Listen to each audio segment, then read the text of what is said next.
Hello and welcome, everyone. Thank you so much for tuning in to yet another one of these NR2003 simulated races of the 2022 season. Really glad to have you here.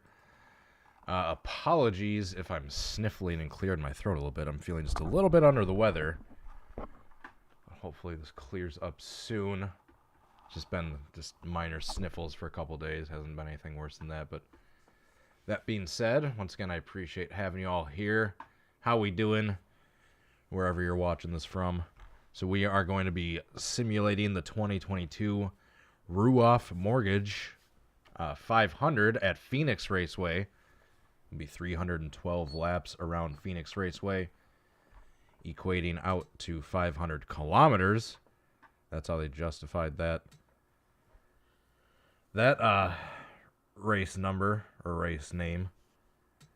But like we always do with these simulated races, we're going to take a look at the starting grid and all the paint schemes for all the drivers in relation to the J-Ski entry list, as well as all the schemes that exist so far in real life versus the ones that don't for NR 2003 so far. So let's go ahead and take a look at the starting lineup. Starting off in the number 1 car is Ross Chastain. We're just going to have him run the Trackhouse scheme. He's supposed to be in a K1 speed car, but that is not available yet to my knowledge.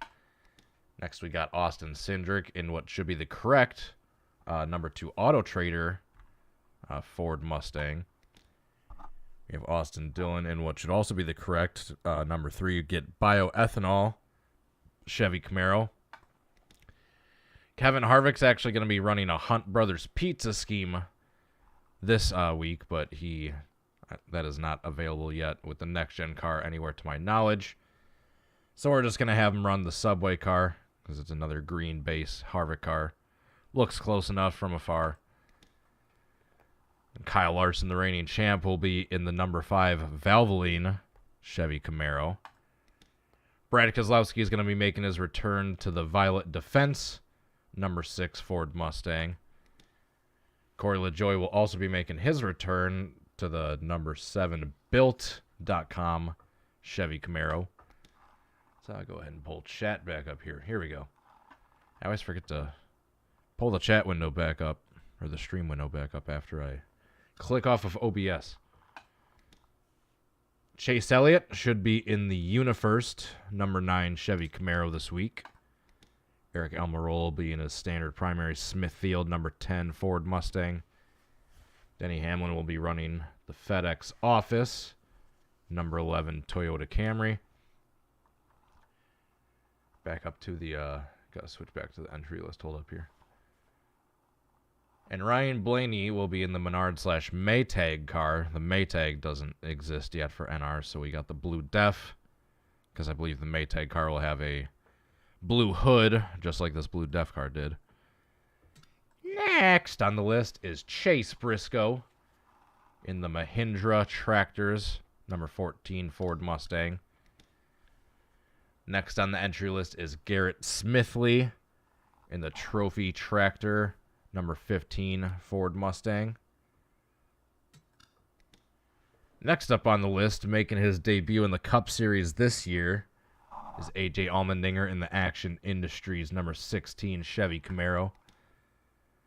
Next on the list, we have Chris Buescher in the IT Savvy number 17 Ford Mustang. Next on the list, in an interesting scheme that he'll be running this week, is Kyle Busch in the DeWalt Tools number 18 Toyota Camry. And in the number 19 Bass Pro Shops Tracker Boats Toyota Camry is Martin Truex Jr. In the number 20 Rheem Toyota Camry is Christopher Bell.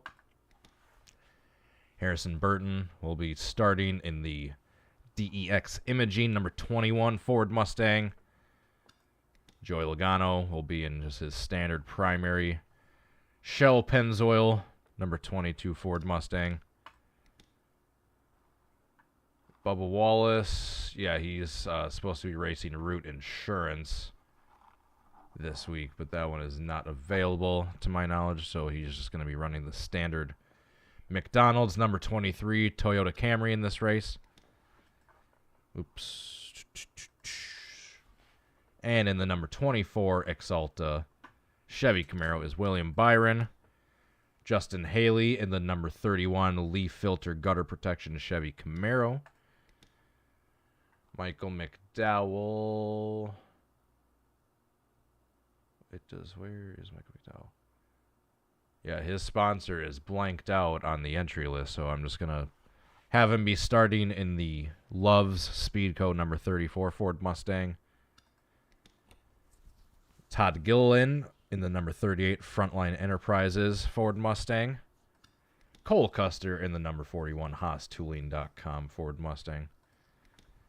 Then we have Ty Dillon in the number 42 Black Rifle Coffee Chevy Camaro. Eric Jones in the number 43 Focus Factor Chevy Camaro. Kurt Busch in the number 45 Monster Energy Toyota Camry. Then we have Ricky Stenhouse Jr. This is kind of a fictional scheme. He's running some kind of NOS energy drink scheme this week, but it's not exactly this. This is kind of a fictional one from a few months back that I downloaded because it's somewhat similar to the one he'll be running this week, but not exact. Same case with Alex Bowman, except this is just his primary, not a fictional one, but he's going to be running a slightly modified Ally car this week in the number 48 Chevy Camaro. Cody Ware in the number 51 Nurtec ODT Ford Mustang. Josh Balicki in the number 77 Voyager Chevy Camaro. BJ McLeod in the number 78 Premier Business Investments Ford Mustang. And last but not least is Daniel Suarez in the number 99 CommScope Chevy Camaro. All right, and that is the 36 drivers on the entry list for this race, according to jski.com. And with that, let's get things started. So we got that roster loaded up. We got the ratings applied to all of them like I've been doing so far this year. 100% length, which equates out to 312 laps, which equates out to roughly 312 miles, which equates out to roughly 500 kilometers. And we've got all these on. We will be having double file restarts on, which means that the AI that are a lap down will be starting on the inside line on the restarts, but that just is what it is. All right, before anything happens, we're going to turn this to medium, this to high, turn this off, turn that off. Since this is a BBMC track, we just want to turn down our chances of this game crashing. So we just turn down a couple graphic settings. And drivers to your let's accelerate. There we go. All right, your starting lineup.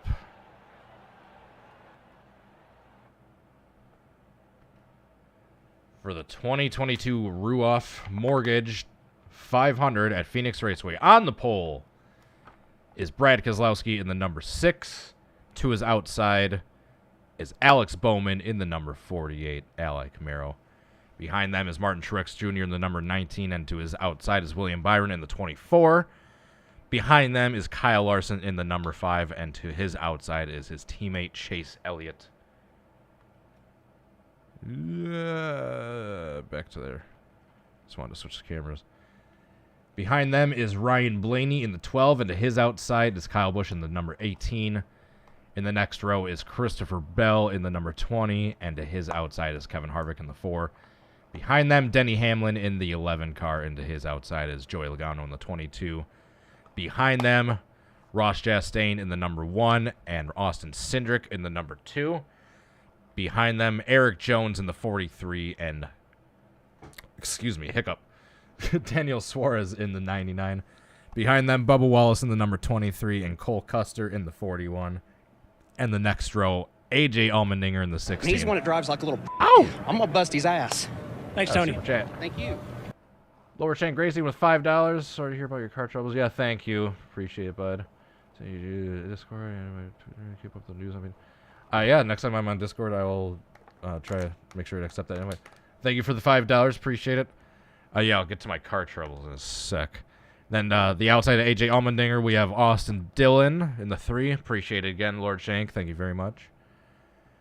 Then behind them, we have Ricky Stenhouse Jr. in the number 47 and Harrison Burton in the 21. In the next row is Ty Dillon in the 42 and Kurt Busch in the 45. The row behind them, Chase Briscoe in the 14 and Chris Buescher in the 17. Next row is Tyler Reddick in the number 8 car and Eric Almirola in the 10.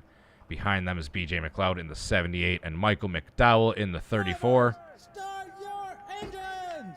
And in the next row is Cody Ware in the 51 and Justin Haley in the 31.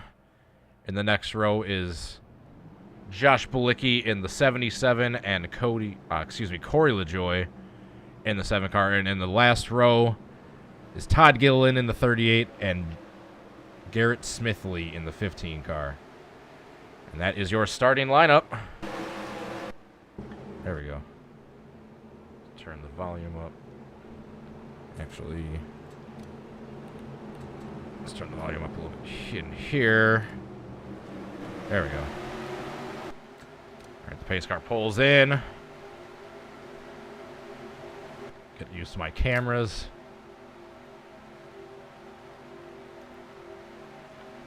The pace car parks. The field rounds turns 3 and 4. Remember, this is the newly reconfigured Phoenix Raceway as of a few years ago. So the start-finish line is in the middle of where turns 2 used to be. And the green flag is out. We are underway with the 2022 Ruoff Mortgage 500 at Phoenix Raceway. Brad Kozlowski leads the field down into turn 1. And they fan out, as is typical at this configuration of Phoenix Raceway. Trying to get used to my cameras. It'll take a little bit. Brad Kozlowski through 3 and 4. He leads the first lap as the field continues to fight and claw for position behind him. They are 3-4 wide behind him, back in the rear of the field. Let's take a look at this gauntlet up in the back. Well, the field has sorted itself out up front for the time being. We gotta take a look at this 4 wide action back here. Make sure everyone gets sorted out cleanly. Ooh, Suarez and Chase Briscoe with a close call up there. Look at them fan out down onto the apron. Ooh, the 7 and the 3 almost make contact. Oh, Todd Gilliland. Almost causing problems there. These cars in the back that are desperate for those positions on these restarts. It's a lot harder to make up positions under green once the field is fanned out than it is just to be able to gain a few cheap spots during a restart. All right, back to the lead. That I probably already missed a lead change. Nope, it's still Brad. It's still Brad that leads the field, and I forgot my ticker. There we go.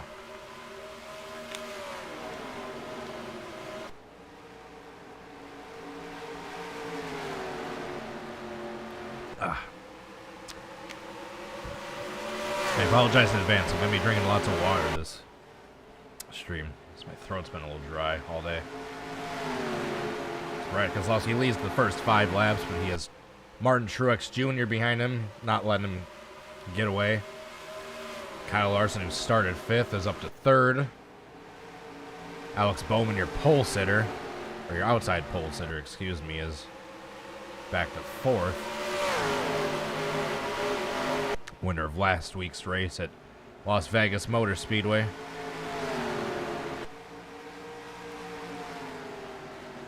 Six laps complete. Oh, and we have a caution already. Caution on lap 6 involving AJ Allmendinger. That is quick. And since I am a dum-dum and forgot to do the research beforehand like I always do, can someone please look up the, when they get a chance, the lap number that the stages will be coming out on? So I know when to throw the stage cautions later on. So AJ Allmendinger looks like he gets turned off the front bumper.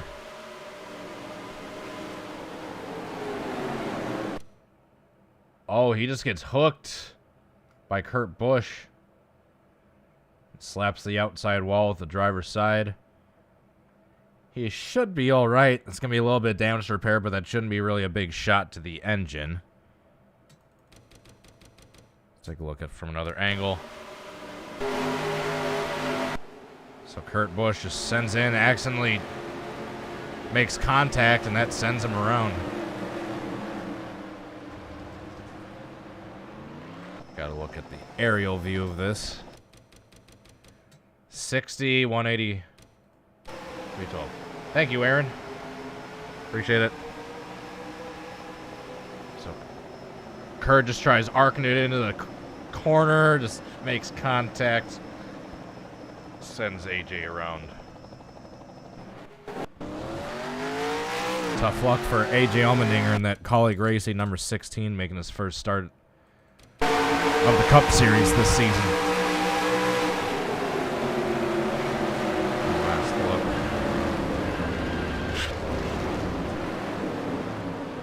Let's take a look at this. Kurt Busch's on board. Then we'll go get updated with the pit stops.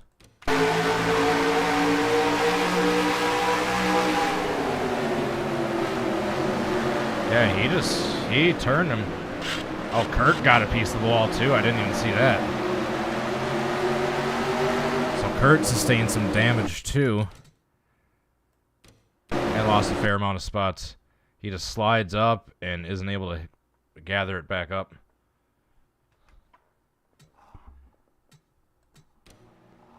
So, onto the pit stops. These cars are getting repairs. These cars are getting repairs. Brad Keselowski and Truex to the back. What the hell? They were the only two cars that pitted.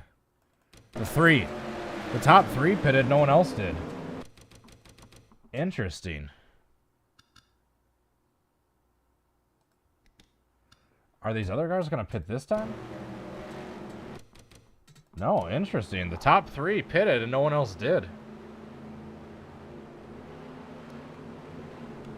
So let's see if the 16 is out of the pits yet. Nope, 16 is... Now he's out of the pits. Kurt Busch is still getting damage repaired. He's out of the pits finally. So these guys are going to be... We got 4 cars a lap down already. And so William Byron is your new race leader after he stayed out. He was in 4th, but the top 3 pitted. So yeah, we got 4 cars a lap down already. But with this track and these kind of restarts, they might have a good chance of getting their lap back, especially starting on the inside.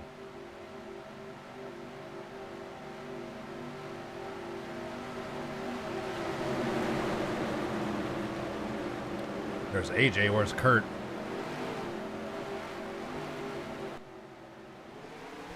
Doesn't matter now. There he is. Oh, Kurt gets a big jump. Kurt might get his lap back. Oh, look at Kurt go.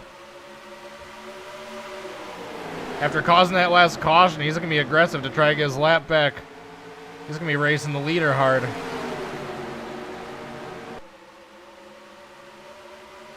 William Byron fending off Christopher Bell for the race lead. But Kurt Busch and Ricky Stenhouse are racing to get their lap back.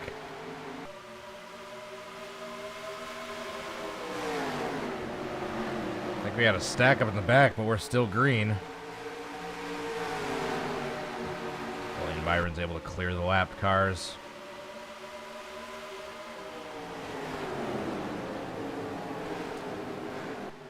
So at least all those cars that went a lap down for their extended pit stops don't seem to be like off the pace at all.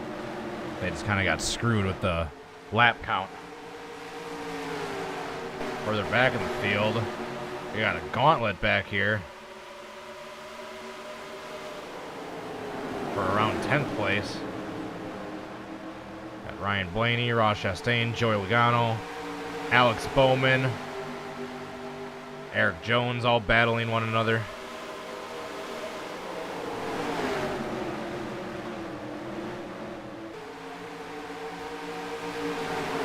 Logano sends it in. Ooh, some contact in the back. They all fan out and keep it straight.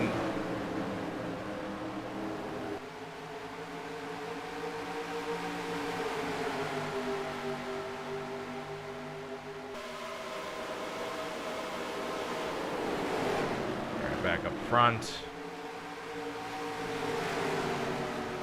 Kurt Busch and Stenhouse aren't letting the leader get away. They want their lap back. And then Kyle Busch and Christopher Bell, teammates, battling side by side for second place. Where's my phone?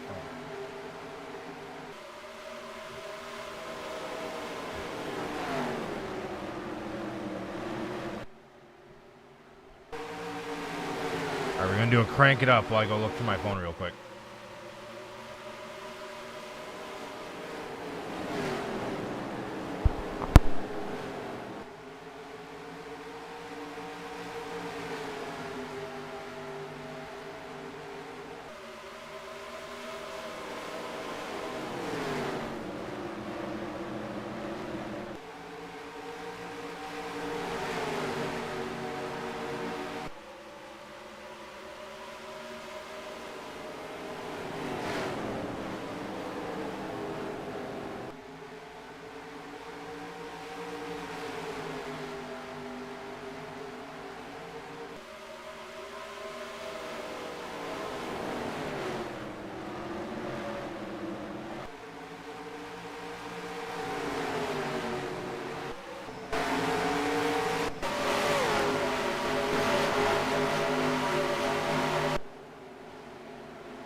Alright, I'm back.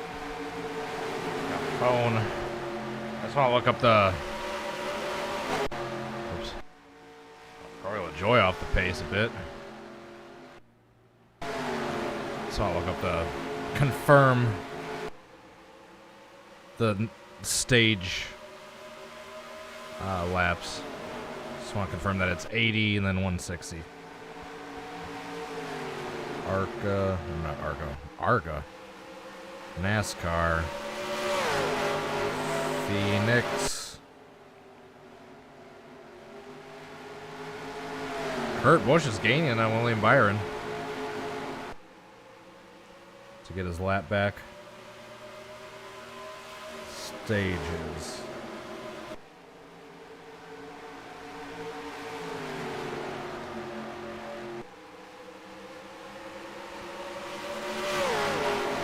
Stage links for 2022 NASCAR season. Here we go.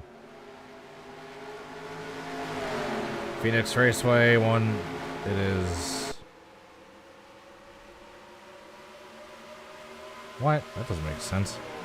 60 and then 185. That doesn't make sense.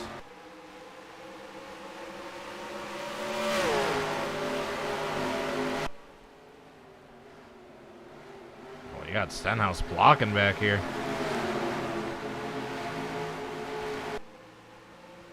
Kurt Busch is tracking down Byron. He is tracking him down.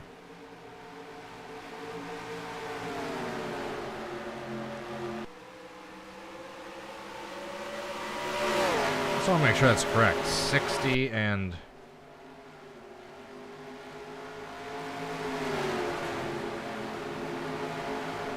185. That's what 2 separate sites say, so alright. So the first stage will be at lap 60, and the second stage will be 185.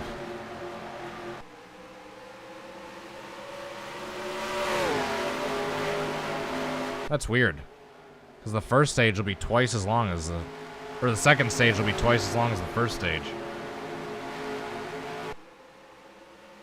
Yeah, Corey LaJoy, I think, had to pit. That's why he's a lap down. Kyle Busch. Remember, the 47 and the 45 are a lap down.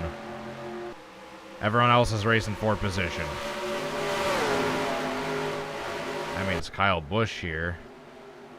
Looks like he's got a good run. They can arc it down to the bottom. Shortcut the track. Stenhouse isn't giving up on that outside.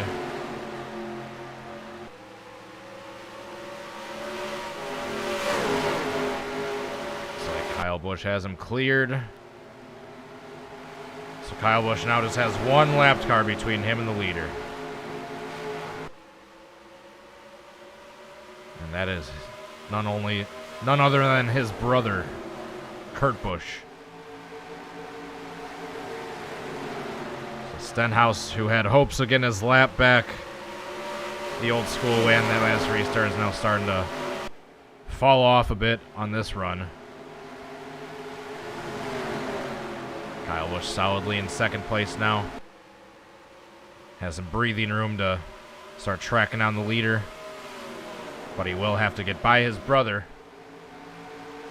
Kurt Busch.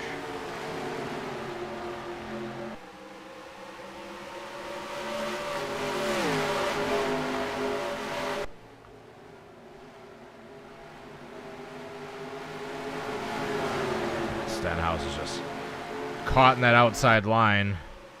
Not really able to do anything. Fending off the leaders.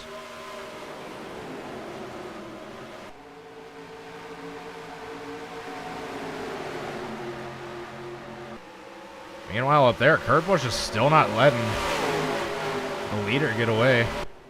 They're 3 wide back here going into turn 3. Blaney and Chase side by side trying to lap Stenhouse.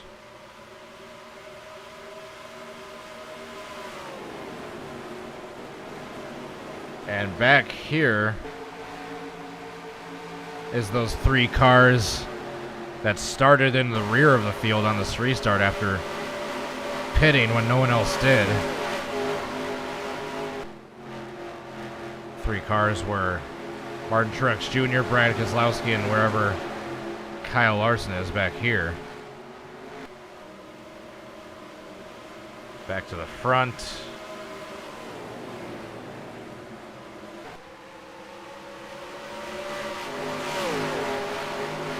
Byron clicking off laps. Kurt Busch.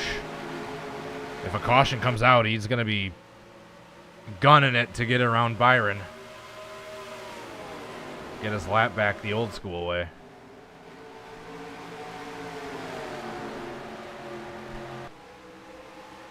He's right there. Kurt Busch is right on the rear bumper of William Byron.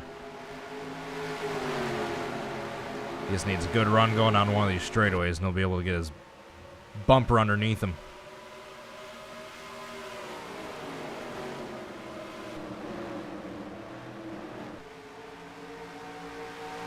Not too many unique cameras to choose from in this track. Let's go to the, let's go on board with the Goodyear / Air Spanky blimp. So I can look at this old school battle between the leader and a lapped car fighting to get his lap back. Oh, Kurt Busch washes up. It's going to hurt his run going on the straightaway. Now all that ground he fought to make up, he's got to now do again after washing up in that turn. Meanwhile, it looks like Byron's starting to fall off a bit because Kyle Busch and the cars from third on back are starting to catch up as well.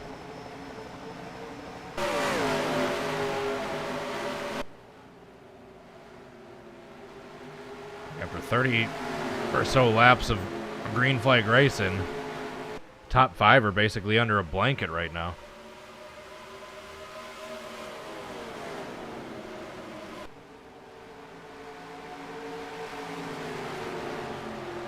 Kevin Harvick, who has a history of good finishes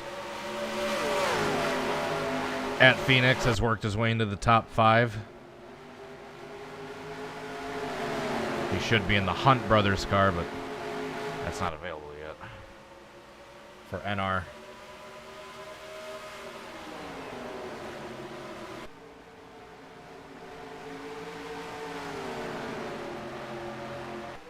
So, pretty clean race so far, aside from that early incident involving Kurt Busch and AJ Allmendinger. It's been all green since then for William Byron. So Truex, who started in the tail, has worked his way up to 12th. Brad has worked his way up to 16th. And Kyle Larson has worked his way up to 21st.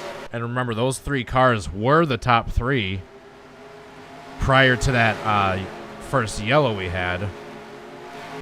But for whatever reason, they pitted after only 4 or 5 laps on green on those tires when no one else pitted. Back here, we got to move. Joey Logano just passed Christopher Bell for 4th. That's for 3rd, actually. And now we got a battle for 4th between Christopher Bell and Kevin Harvick. Oh, we got the top 4 taking different runs, different lines at one another. Ooh, Kyle Busch got a little loose. Joey Logano followed suit. Joey Logano's underneath. Kyle Busch for 2nd. Joey Logano, just looking at the eyeball test, he appears to be the fastest car on track right now.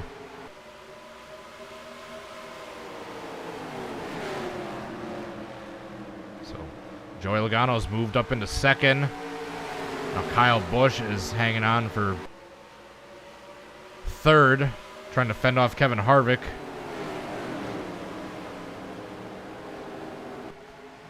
This lap car of Kurt Busch is kind of screwing things up for the rest of the field here, battling for the lead. But Kurt isn't just going to give up. He's not just going to roll over and concede his lap. Remember, if he can get in front of that 24 and a caution comes out, he will be back on the tail end of the lead lap. But that isn't looking good because he's fighting off a hungry Joey Logano, who seems to be the fastest car on track right now. And looks to be 1 corner away from getting a run underneath him, which he does right there. Meanwhile, here comes Blaney, who has silently worked his way up to the top 5, battling Harvick for 3rd. So now, for the first time since this restart, there is no lapped car between the leader and 2nd place. Now we got a straight-up battle between Joey Logano and William Byron for these last 16 laps before the end of stage 1.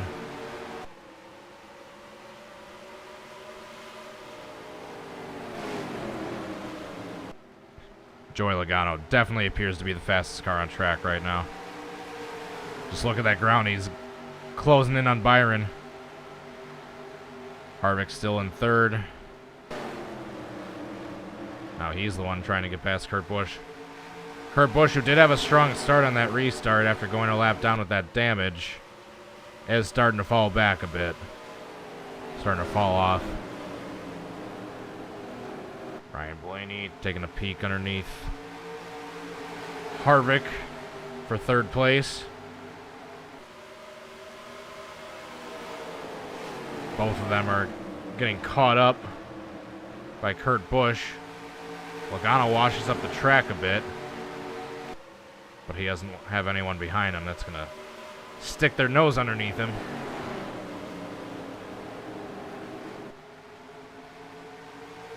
William Byron having a dominant stage 1. Martin Truex Jr., however, has worked his way up into the top 10. Let's go back and follow Truex for a couple of laps. Who he, aside from Logano, seems to be the fastest car on track. Remember, he restarted this restart roughly 45 laps ago. 35 laps ago. In like 30-something place, and now he's in the 9th. If he can pass Bowman, which he does that lap. So he's gained like literally 25-ish spots in this restart. Side-by-side battle for third between Blaney and Harvick continues.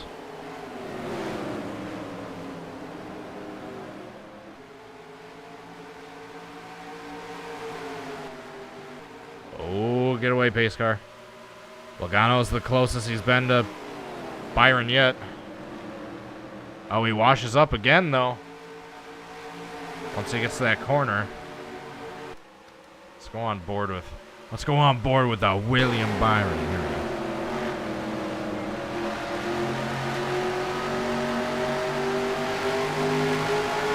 Logano stalking his prey.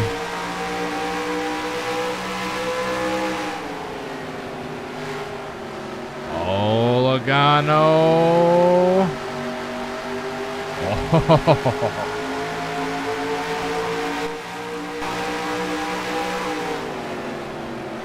See, he keeps washing up going into the corner, even though he's way faster. All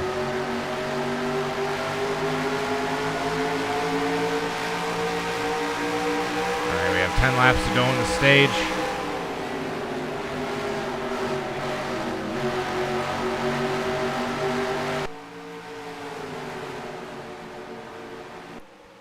Kurt Busch has had a valiant run during this stage to try to get his lap back, but it looks like he's going to come up 2 cars short.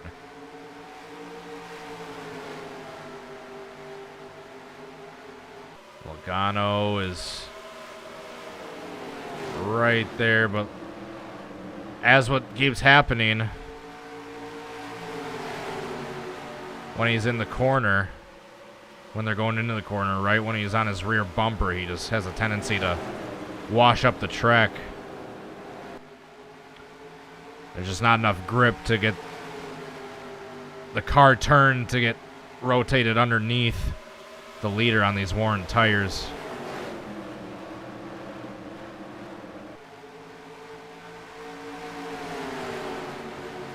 Logano, this is the best run he's had yet down the backstretch.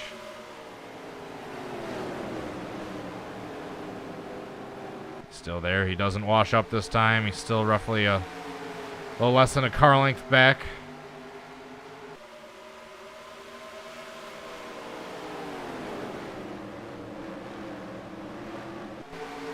He's right there. Washes up a little bit, but he's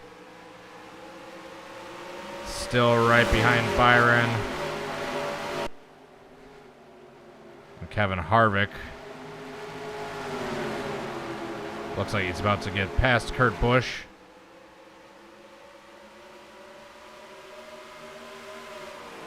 To have no lap cars separating him and the leaders.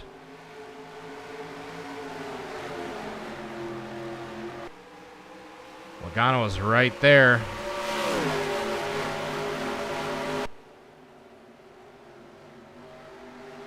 Byron's just hugging that bottom. On these worn tires, there's not much you can do as long as that leader's hugging the bottom. Both Kevin Harvick and Ryan Blaney get past the lap car of Kurt Busch.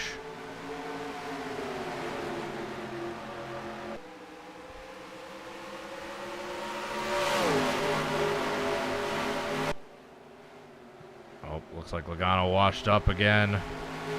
Just a bit. Got 4 laps to go in the stage.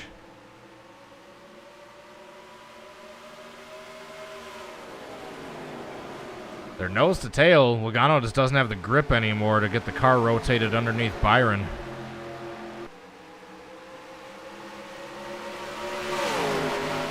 They're just kind of stuck in this freight train of no grip.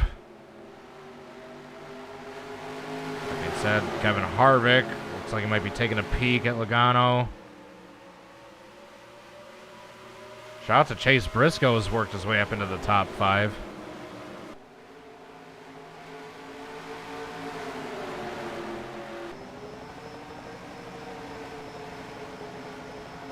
I got 2 laps to go in the stage. This time by. We're just going to follow this aerial cam all the way around for these final 2 laps.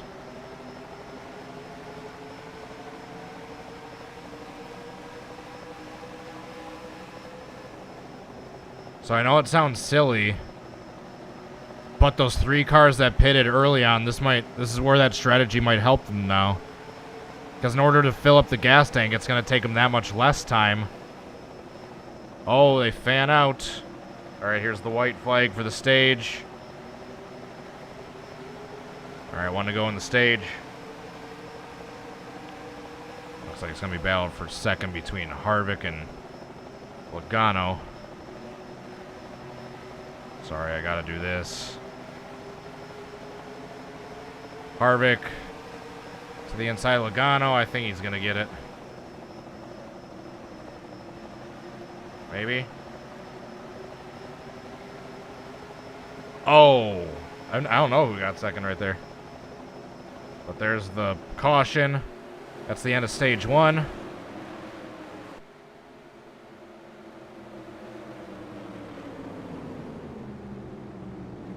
All the leaders pit right away. Kurt Busch stays out. He stays out. All right, sweet. All the lap cars stay out since they're a lap down. And all the leaders pit.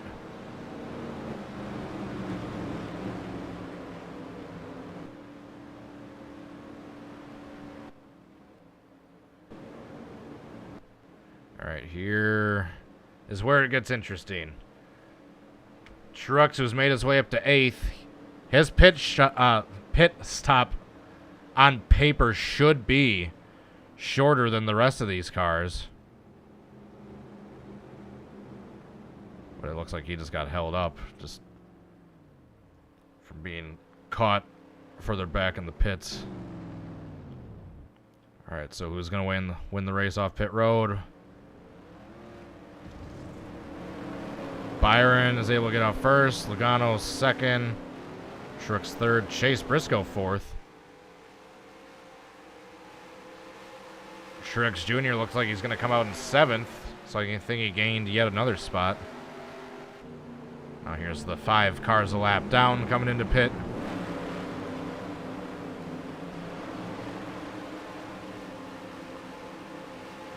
So Byron wins the race off pit road. Continues to be your leader.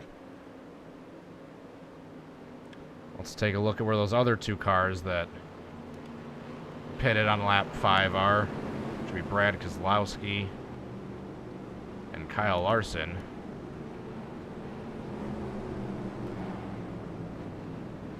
Who are not too far behind.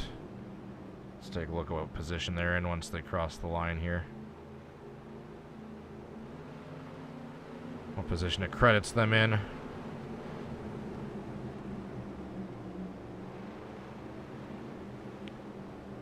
They are in 17th and 18th.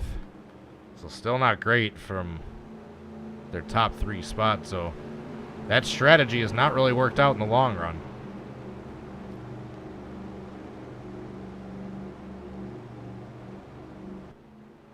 Yeah, Kurt Busch, after that valiant fight, is not able to get his lap back.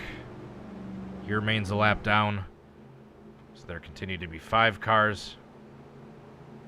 More than 5 cars, actually. 7 cars a lap down.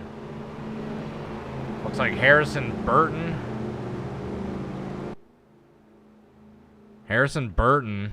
and Cole Custer are in the pits with issues.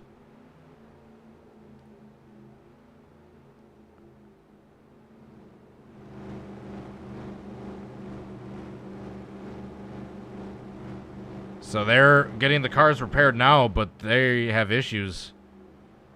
Cole Custer and Harrison Burton are going to go 2 laps down at least, it looks like.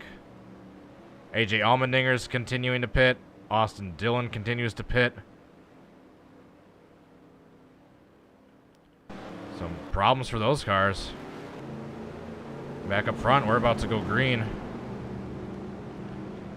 So once again, the lap down cars will be on the inside line fighting to get their laps back. And the cars on the lead lap fighting for the lead will be on the outside line.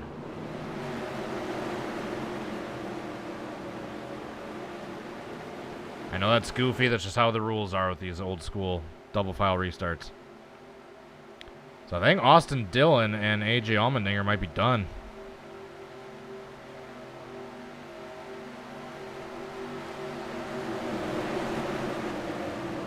Alright, they're coming through turns 3 and 4. Where's Hamlin, by the way? Hamlin is in 13th. And green flag. So now we're going to have the pesky lap cars fighting to get back on the lead lap. That's going to allow Byron to pull away pretty handedly right off the bat here.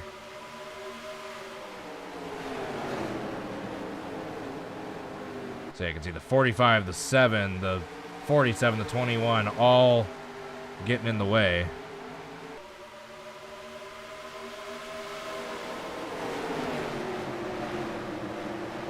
So this is going to be the biggest battle right here, is how soon can Logano get past Kurt Busch.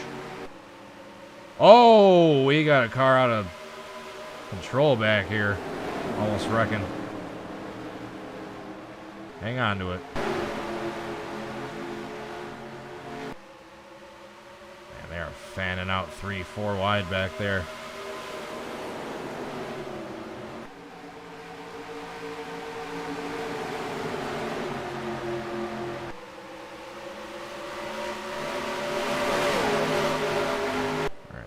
Seem to get sorted out for the most part. Now back to the battle of Kurt Busch trying to get his lap back, and second on back trying to get past him.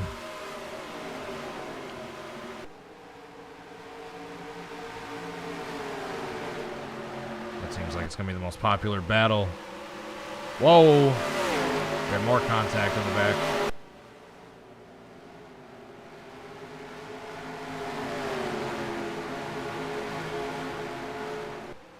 So now that they're all... tires are getting warmed up. Seems like Byron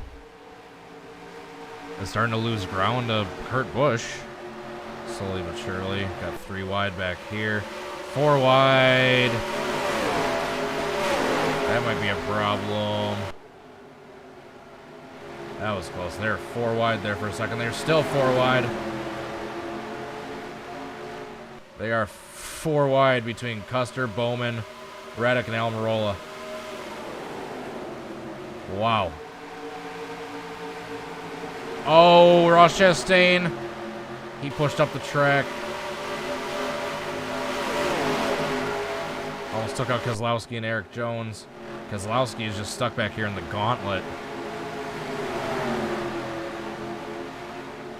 Meanwhile, Kyle Larson, one of those cars from the top 3 early on that have pitted early in that interesting strategy. He's worked his way into back into the top 10. Larson back up here.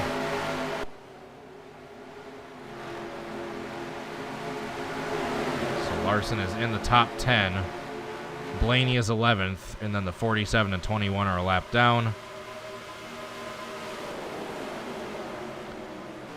So the end of stage 2 will be lap 185.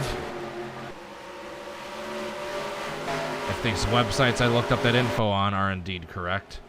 So we're going to have well over 100 laps of a green flag run here, as long as there's no cautions.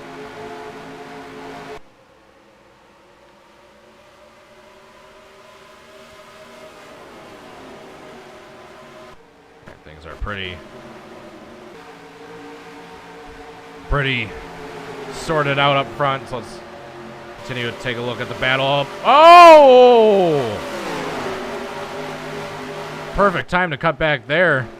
Cindric hooks Stenhouse into the wall, but they keep it green. Stenhouse keeps going. That could have been big.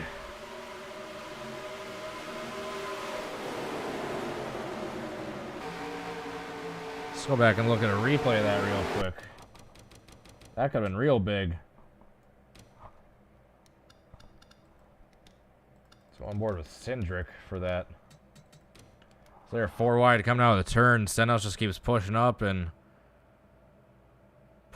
squeezes Cindric into the wall. Stenhouse gets put into the wall.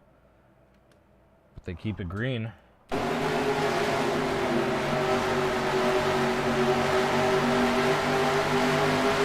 3-4 wide action back here.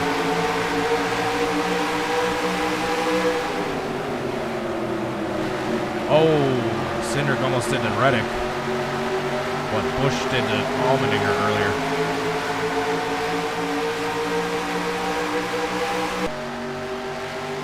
Back to our leader. Logano has gotten past Kurt Busch.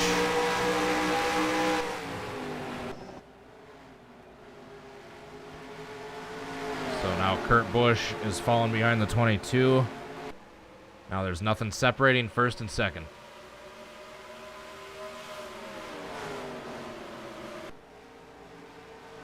Yeah, what a close call from the 2 and the 47. You gotta wonder if they sustained any damage from that. Kevin Harvick under Kurt Busch.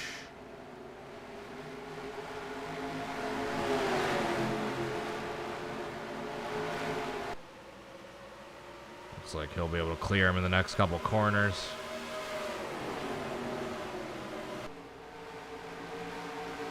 Yeah, Harvick just able to rotate the car better on the bottom through the corner.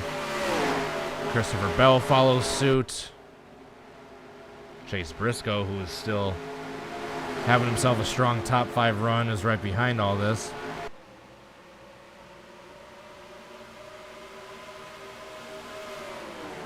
All right, now, can we see if Logano on fresher tires than he was on the run before, if he can get up to Byron and get a nose underneath him. Possibly make our first pass for the lead we've seen since the start.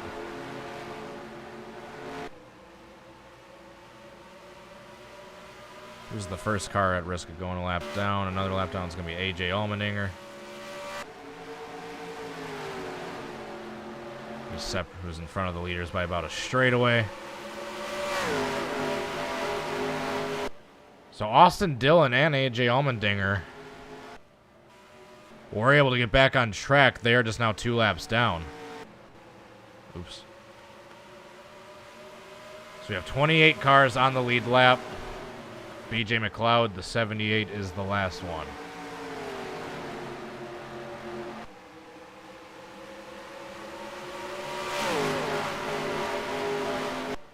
So Joey Logano is starting to close in. Got a rubber banding effect going on with these leaders. Can Logano make the pass once he gets to him?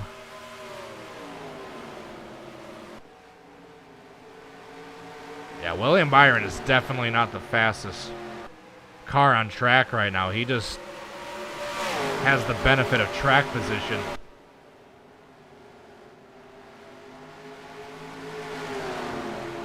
But here comes Logano. It's getting a little closer and closer with each lap. And we saw in the previous stint, when he had the worn tires, once he got up to Byron in the corner, he would kind of wash up and lose momentum. We'll have to see if that's still the case now that Logano should have fresher tires than he did the last time he was in this position.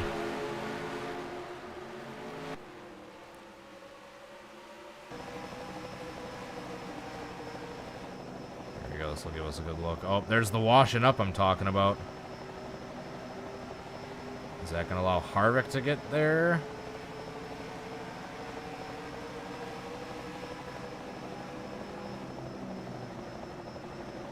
So Truex and Larson, those two of those three cars that were in the top three that pitted early on with that interesting strategy, have moved back into the top 10. However, Brad is trapped in the gauntlet. He's still back in 19th.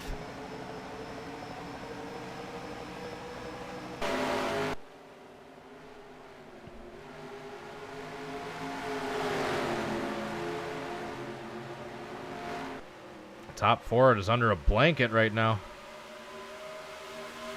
4 different teams, too. We got lots of parity going on right now. We got Hendrick, then Penske, then Stewart Haas, then Joe Gibbs. So we got 4 different teams in the top 4 right now.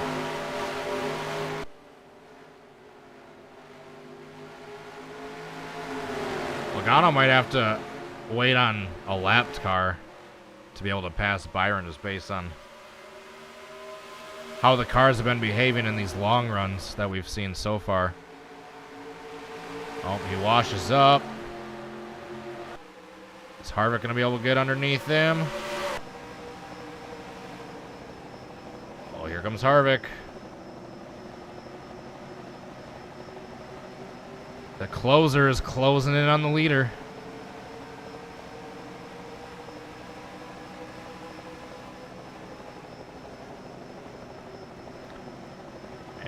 Harvick's able to get past Logano. Logano gets the run off the outside. He's able to clear Christopher Bell, but he still pushes up on the outside. Leaves that bottom open for Bell. He's able to get cleared again.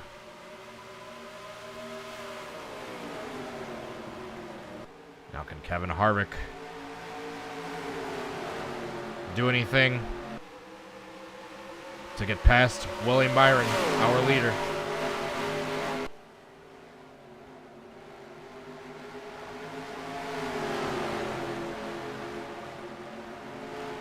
Logano's not letting him get away either.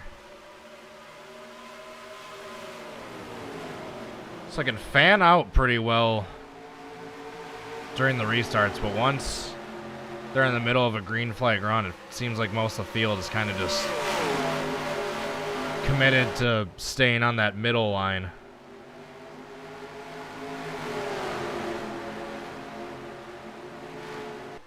So Harvick has been slowly inching his way towards Byron since getting past Logano. Byron is definitely not the fastest car on track right now. He just has the benefit of clean air.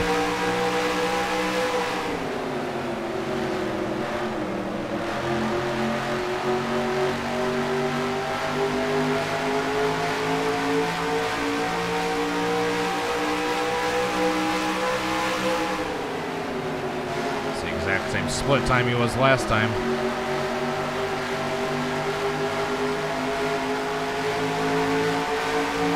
And see, off in the distance is AJ Allmendinger.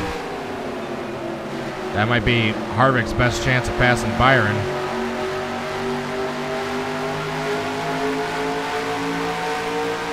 He gained a 10th on him that last lap.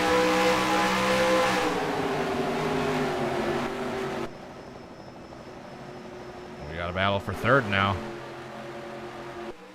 Christopher Bell and Joey Logano. Chase Briscoe's fallen off to 9th. Truex up to 7th. Larson up to 8th. You can see them back there. They're now in the picture. Yeah, those two top 3 cars that had that very interesting strategy early on by pitting only after 5 laps in that first caution. Stuck in deep traffic for most of this early part of the race, but now they are back in the top 10. Brad's up to 16th. He was at 19th at one point.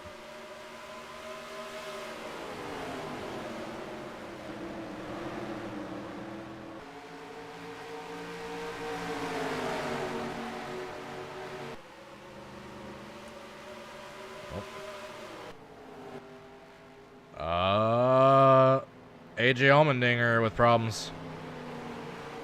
He's off the pace. He's smoking. He's going to be done. If he can get off track and get to the pits with no issues, we'll be able to stay green. That's a big if. I don't know. This might be a caution, folks. Actually, no, he's good. But yeah, that looks like it's going to be a DNF. He is now smoking.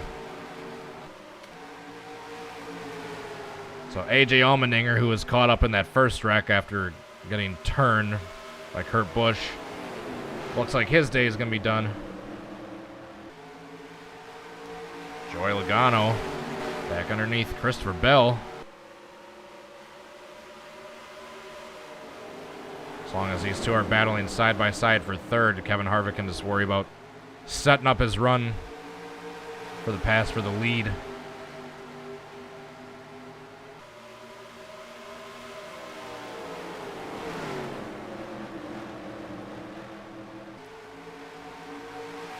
Let's go back and take a look at this battle for a second. Not battle, but I should say this run through the field that both the 19 and the 5 are having. They're back, both almost back up into the top 5. Chase Elliott is in 5th. If Truex can get past Elliott, he'll be back in the top 5. And Larson is right behind him.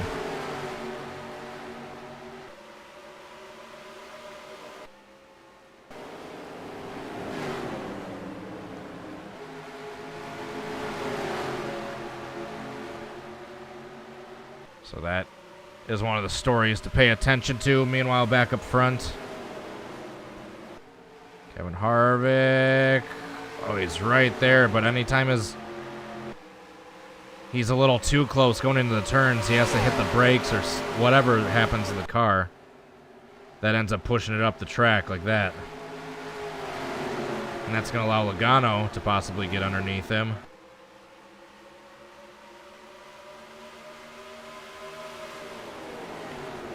Yeah, it just seems like clean air is a huge deciding factor right now. Ironically, at Phoenix. Oh! We almost had a caution there. Logano just hooked the 4. That was almost ugly. Oh. We'll go back and take a look at that replay. Logano and Christopher Bell side by side for third.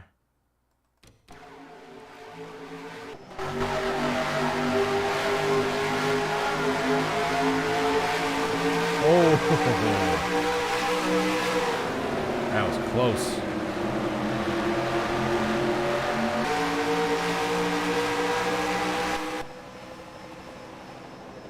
Christopher Bell. Oops, wrong button. There we go. Christopher Bell up to third. And here's the Truex and Larson story I was talking about. Truex is up to 5th.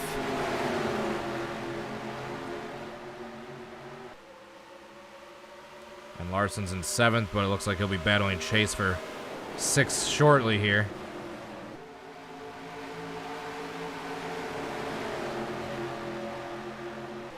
So the 19 and the 5 seem to be the fastest cars on track. Oh, the 19 now pushes up.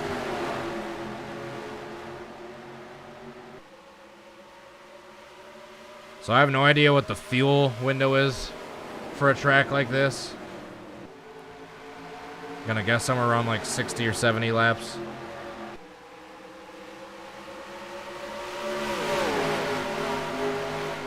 But either way, they're going to have to pit at least once during this green flag run in stage 2, if it indeed stays green.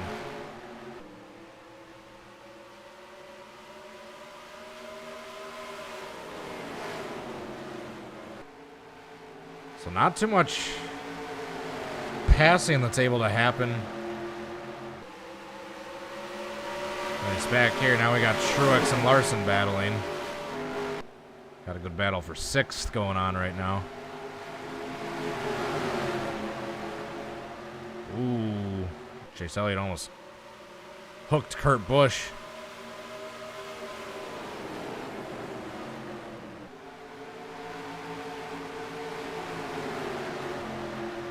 I got the Joe Gibbs teammates battling side by side. This is for 7th.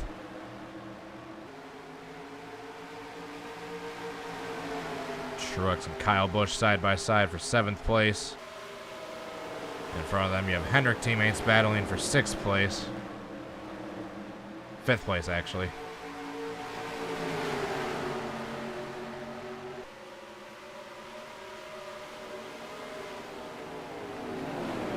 Chase and Larson looks like they're going to be able to get past the lap car of Kurt Busch.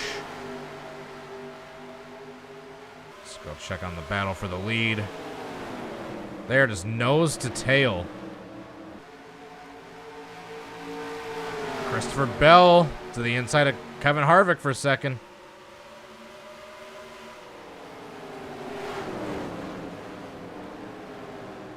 Will Christopher Bell have anything for William Byron if he can get up to his bumper? Christopher Bell into 2nd place.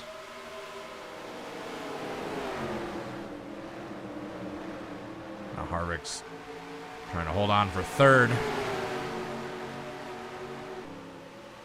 Oh, I heard someone off the pace. I thought at least.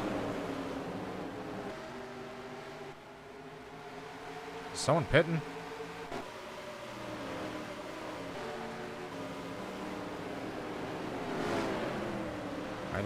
Nope, I guess I'm just hearing things. Sorry. Now freaking the camera out like that is probably annoying. Yeah, it's literally just the cars I'm hearing going into turn 3. Those cars I thought were off the pace just based on the sound. Ooh, Logano and Harvick. Logano almost just turned Harvick about 10 laps or so ago.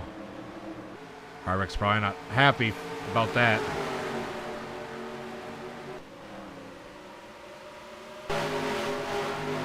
It's a great side-by-side battle for 3rd between 2 champions.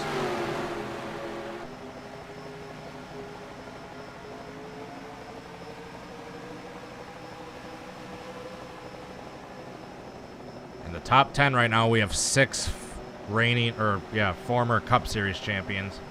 Kevin Harvick, Joey Logano, Chase Elliott, Kyle Larson, Kyle Busch, and then Martin Truex Jr. Chase Briscoe, Blaney, Christopher Bell, and William Byron are the only 4 in the top 10 that are not a NASCAR champion.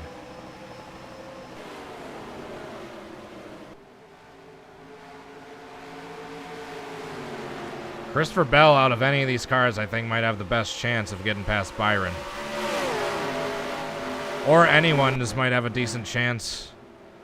If we can see a round of green flag pit stops, all it takes is Byron's crew having one minor oopsie on pit road.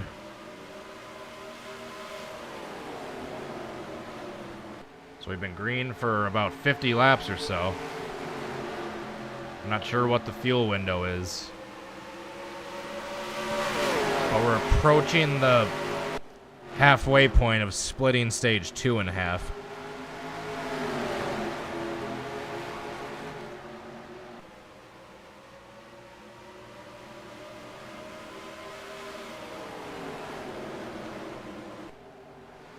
Yep, he gets on the brake, swashes up, and that's going to open it up for 2nd place.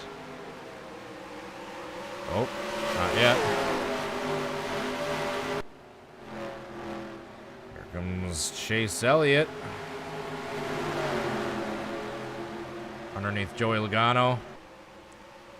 And the 5 car, now trying to get back in the top 5 for the first time since that early pit stop over 100 laps ago.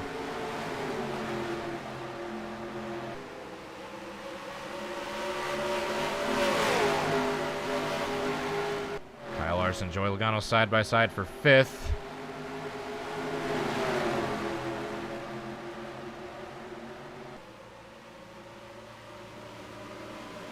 They were basically tied that last lap, but it gave it to Kyle Larson for the top 5 spot.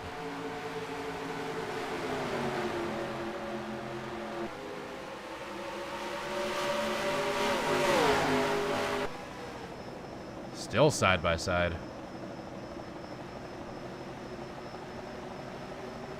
And he clears him. Yeah, now he clears him.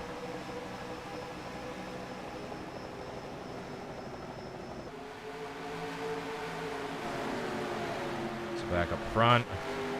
Looks like the leaders are about to catch lap traffic under green for the first time this race.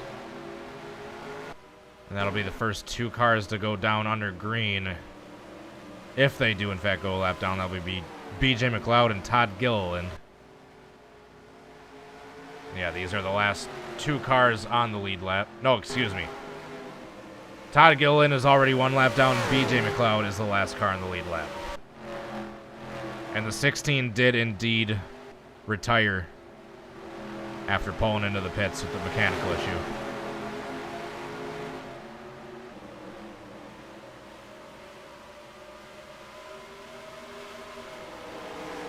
So reminder, the end of stage 2 will be in lap 185. Oh, we got a pass.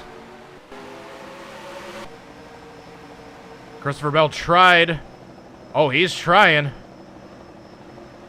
For the first time, we actually have a car that is able to get his nose underneath the leader and not just wash up the track. Oh, they're side by side. Look at this. We got 2 tandems. And Chase Elliott's avoiding helping his teammate to basically push the second place car past his teammate. Christopher Bell, here we go. Can he get clear Byron? Byron's able to fight back on the outside, but Christopher Bell has the better run. Pass for the lead. Christopher Bell, your new leader.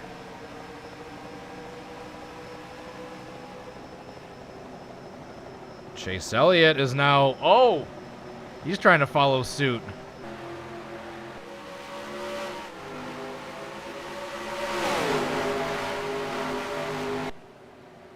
Chase Elliott, but Byron's able to clear him. Or excuse me, Christopher Bell. So Christopher Bell, your new leader. Chase Elliott, second. William Byron has now fallen back to third. He's risking going back to fourth. Kyle Larson trying that top lane. I don't know how well that's going to work for Phoenix, but it looks like he gets a good run going on the backstretch.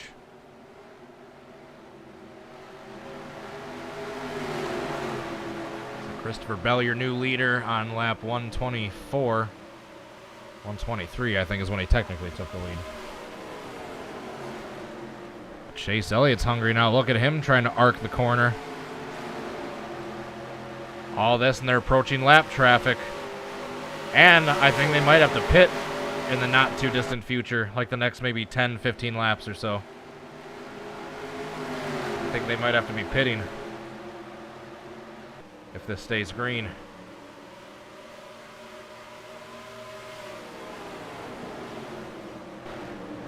So Chase Elliott is now in second place, the best spot he's been all day.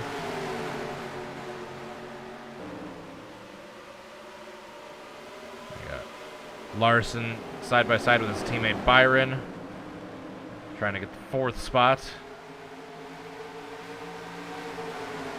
She does. So Larson and Truex, those 2 cars that had that early pitting strategy, are now back into the top 5. Keselowski is up to 12th. Larson gets up into 4th, and meanwhile, here come the lap cars.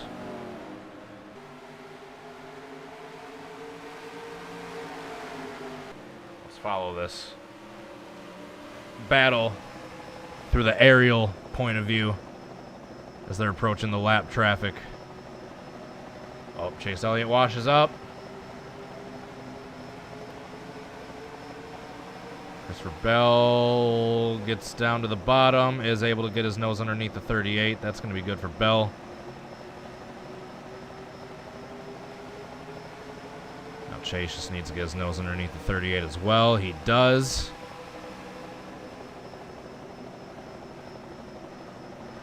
So first and second place are able to cleanly get past the first lap car of Todd Gilliland. And it looks like he's going to be able to cleanly get his way underneath BJ McLeod. As is Chase Elliott, and then Harvick's going to be able to get underneath Todd Gill in this turn, it looks like.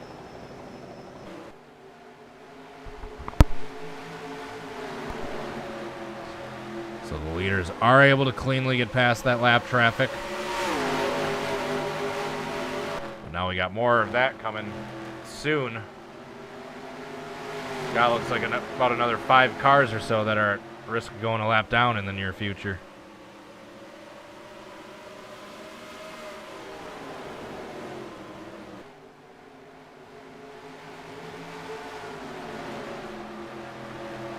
Yeah, we got a lot of lap traffic coming up. That's going to make things interesting here.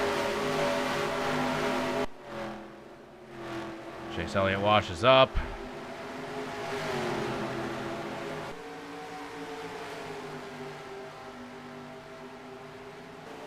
So we've got about 53 laps left in the stage. Still got a lot of ways to go left in the stage.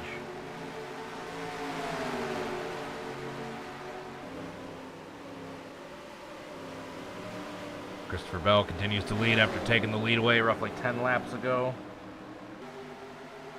Followed closely by Chase Elliott, Kevin Harvick, and Kyle Larson.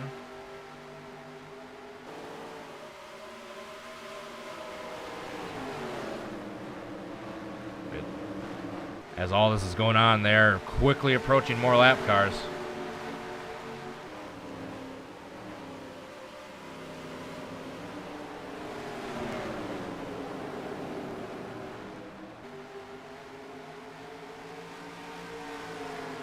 Yeah, we got the 51, the 34, the 31, the 77, and the 15 that they are quickly approaching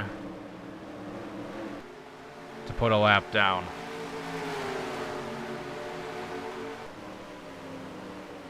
Remember, the end of the stage 2 is allegedly at the end of lap 185.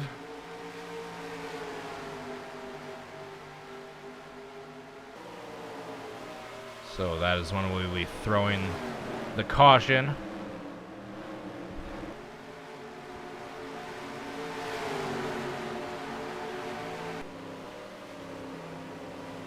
Gonna have 50 laps to go in the stage this time by. Chase Elliott washes up the track. Here comes the lap traffic. Here they come. If Chase or Harvick or Larson or Truex can have any hope of getting past the leader and catching the leader, it's going to be now. Once they catch this traffic.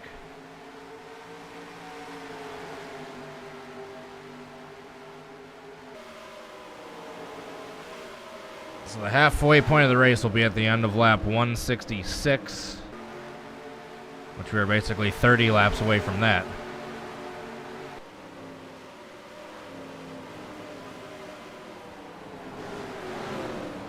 They're about 3 or so laps away from catching the lap traffic.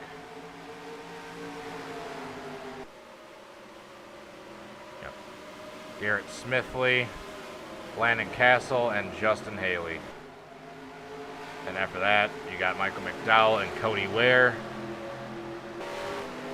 Then you don't have another car at risk of going a lap down for a little bit. Because the next car after that on the lead lap is still only 15 seconds back from the leader.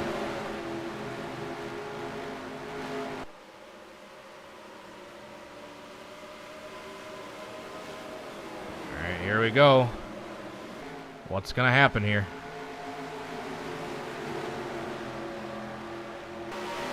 Christopher Bell approaching the back of Garrett Smithley. Let's go back helicopter view like we did before as they navigate through lap traffic. 77 pushes up. 15 has to check up. 20 and the 9 go underneath the 15. Oh, Chase is right there. Oh, he got close. 77 is holding them up a bit. All right, Christopher Bell's able to get underneath.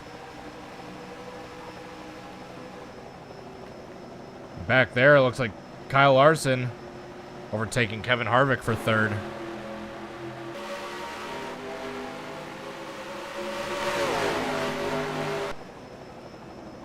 Oh! Christopher Bell had to go wide. That opens up the bottom momentarily for Chase Elliott, but Christopher Bell gets him clear. Christopher Bell tries to turn underneath. Haley gets him clear. Ooh, Elliott has to check up.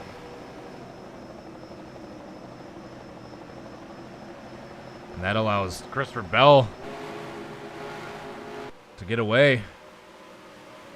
So now he's got a Haley between him and Chase Elliott. Not for long, but it still held up Chase ever so slightly. Now here comes Larson in third.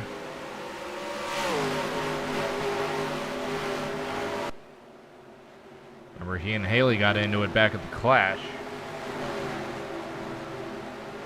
So Kyle Larson's worked his way up to third. It's Christopher Bell, Chase Elliott, Kyle Larson, Kevin Harvick, Martin Truex Jr., your top five.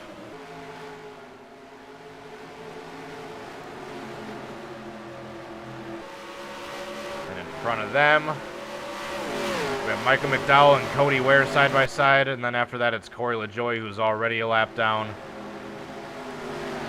And Daniel Suarez, who is about 9 seconds ahead of those cars, so shouldn't worry about going a lap down for a little bit yet. Kevin Harvick 3 wide, trying to get past this lap traffic. Oh. Okay, cars coming into the pits. And it looked like Joey Logano and Kyle Busch almost just got into it. Yeah, right there, Logano. Oh, made contact. Oh, that was close. I think they were checking up for Josh Bilicki, who was heading into the pits.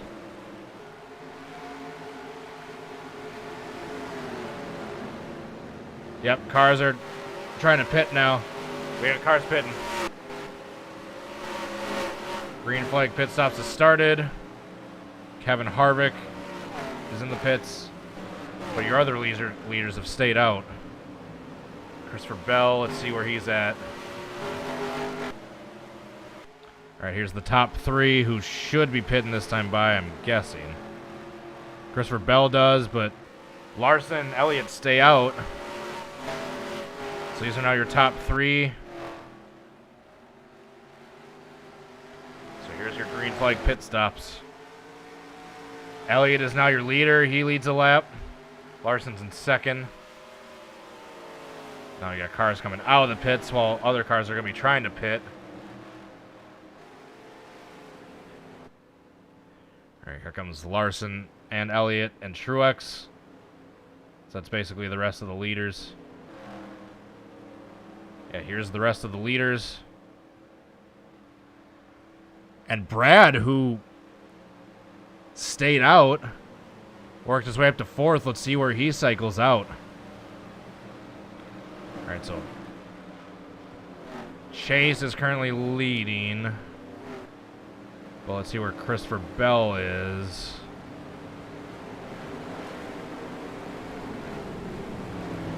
All right, so here's these cars pitting.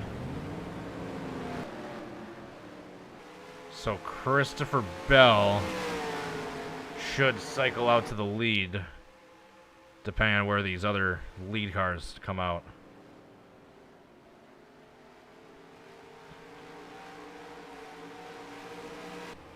There's Larson. I think Bell had the advantage by pitting early. by shortcutting it. Or short-stopping it. Because now Bell's going to be way out in the lead. It says Chastain is leading, but Chastain will still have to pit. So once everybody cycles out, we'll figure out where everyone's at. Yeah, Christopher Bell's back in the lead. Kevin Harvick is second. Chase Elliott is third. Logano is fourth. So yeah, Larson lost a few positions in that pit stop.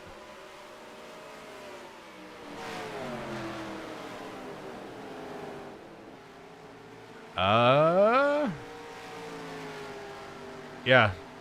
Brad Keselowski has cycled out to 11th.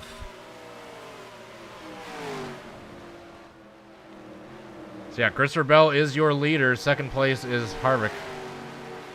Yeah, your standings up at the top left are updated and correct. And you got Corey LaJoie about to go a lap down, but he's already a lap down, so he'll just be going another lap down. All right, we are going to crank it up. While I go use the bathroom real quick, we've got about 33 laps until the end of the stage. Christopher Bell is your leader. Crank it up.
I'm back. Crank it up is over. And at the end of this lap, we'll be halfway complete with the race. And I'm seeing, did Larson go a lap down? Yeah, it looks like he pitted. Yeah, Larson pitted. What the hell? So Larson is now 2 laps down. So Larson's all but out of it.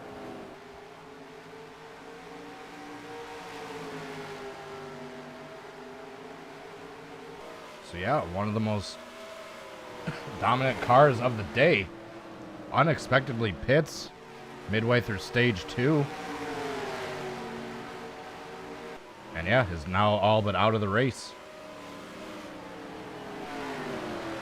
If he can get past Harvick, catch Bell, and get past Bell, and have a caution come out, that'll really help him, because then he'll be only 1 lap down. And he, being one of the faster cars, might actually have a chance of getting back on the lead lap if he was to have a restart with one of these old school double file restarts. Yeah, that being said, that is a tough break for the 5 car. Let's take a look at the split time and some of the closest battles on track.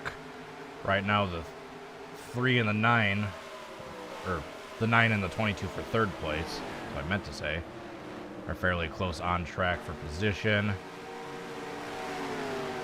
What are some other close battles just based on the split time?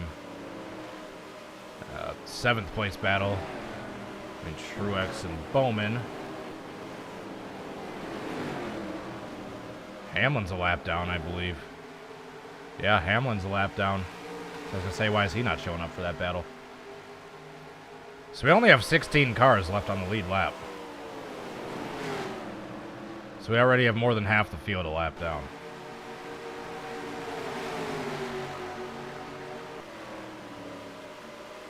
Don't worry, we'll be getting a restart here in like 20 laps.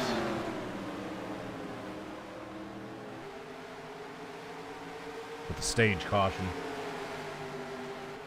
Oops, that's the pace car. Back up front. Oh, Larson. He's trying to do the first step to getting one of his laps back and getting past the 2nd place car. He should theoretically be on fresher tires, so if he can get into open track, he might actually be able to pass Christopher Bell.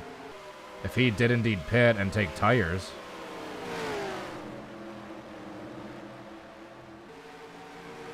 Alright, so now Larson's past Harvick. You can already see the ground that he's pulling away from Harvick, since I believe he should have fresher tires if he did just pit.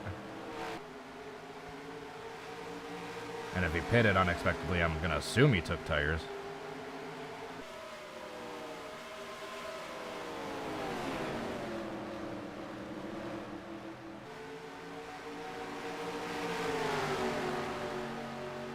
Alright, so there's Christopher Bell in the foreground. So Larson, one of the most dominant cars of the day, is trying to get his couple laps back after taking an unexpected pit stop during stage 2. He needs to catch Bell and pass him to get one of his 2 laps back. So that's what we're following right now, because as of now, there's not too many close battles on the track going on, it seems like, for position, until we're going to have a restart in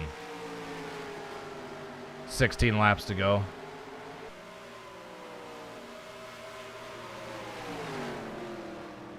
So yeah, we're basically going to be following this in the meantime.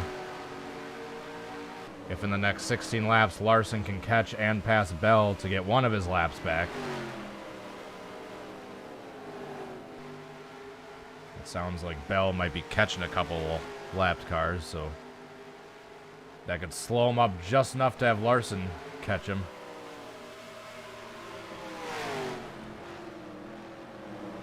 I'm just annoyed with seeing dominant cars getting taken out by stupid stuff in these NR races. He is catching him, though. Let's go on board with Larson.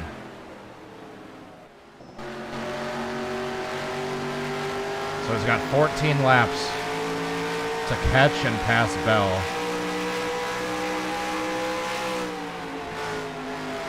So yeah, Larson was one of the cars that was on pace to possibly win this race. And now just unexpected pit stops in the middle of stage 2 has seemingly ended his chance for a win. But, just like I said, if he can get his laps back, that's obviously the first step to recovering and possibly getting a win.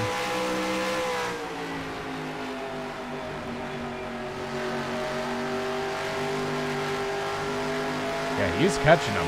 He's definitely catching him. Just can he catch him in time before the end of the stage at the end of lap 150 or 185, excuse me.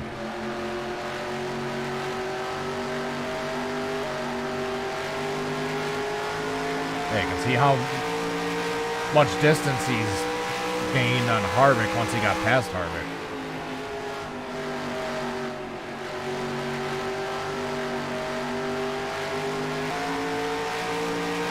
I think he might actually do it. He's got 11 laps to do it, and he's closing quickly.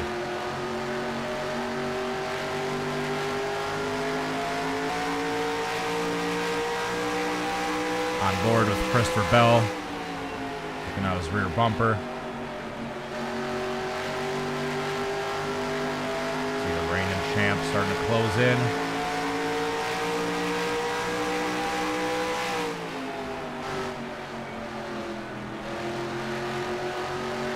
And once Bell catches lap traffic, that's only going to help Larson to try to catch him.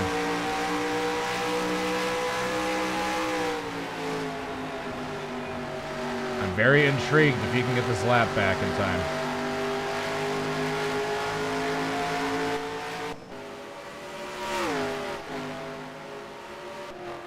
So there's going to be 9 laps to go in the stage this time by. I think the tire advantage, though, that Larson had is starting to run out. I think his tires are starting to get worn, and he doesn't really have the advantage on Bell anymore. That being said, he's still closing. So once again, Larson, who was in the top 3 early on, had to make an unexpected pit stop, which might be related to this unexpected pit stop, too. Had to pit, went back to like 30-something, had worked his way back up to 3rd, and then under these most recent pit stops, he had to pit unexpectedly again, and that's why he's now 2 laps down. But we got the end of the stage coming in about 7 laps. If he can get past Bell before then, before the stage caution comes out, he'll get 1 of his laps back. So that's why I'm following this so closely, despite Larson not being on the lead lap. This might be it right here. Oh, yep, there's that classic push-up. Slide up the track. And that's going to hurt Larson's momentum. That's what I'm saying. He might have hurt his tires enough to where he's not going to be able to actually turn underneath Bell.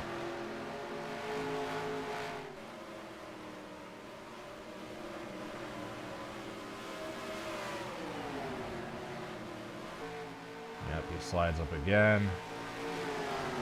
Not as much.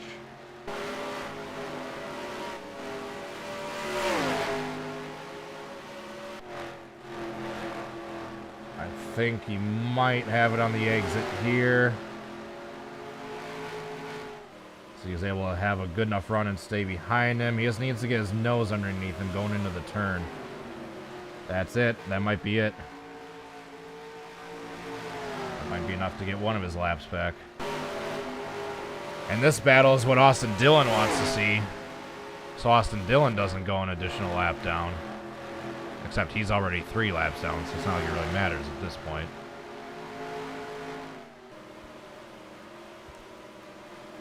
So Larson is back only 1 lap down.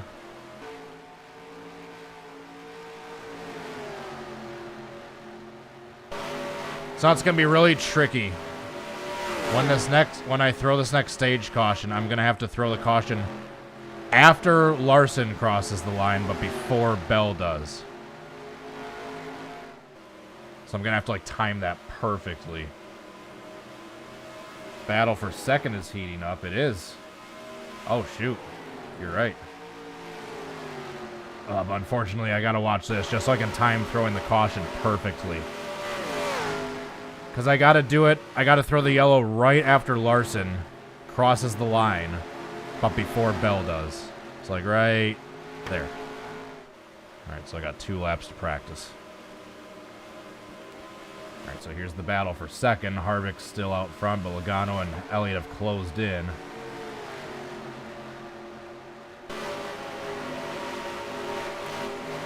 There's a bunch of cars about to go additional laps down here, so this caution could not have come at a better time. Alright, so I'm going to get the... So this is the last lap of stage 2. Exclamation yellow. So once again, I got to time this perfectly. I got to hit enter right after Larson crosses, but before Bell crosses the line. So right... Boom. I think I got it. Yep, Bell's slowing down. Perfect, I got it. Hell yeah. Alright, so that's that. Everyone else is going to race back. Bell's going to wait for the pace car.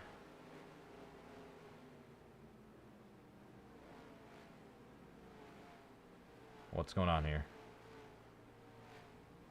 There we go. Now he's waiting. So Harvick won the battle for second at the end of the stage. They're all catching up. Uh-oh. Christopher Bell might have gotten screwed just with how the timing of the caution was. He wasn't able to get into the pits in time. So Christopher Bell might have gotten screwed. He still has to pit. He's going to have to pit this time, though. Oh, that screwed Christopher Bell. Shoot.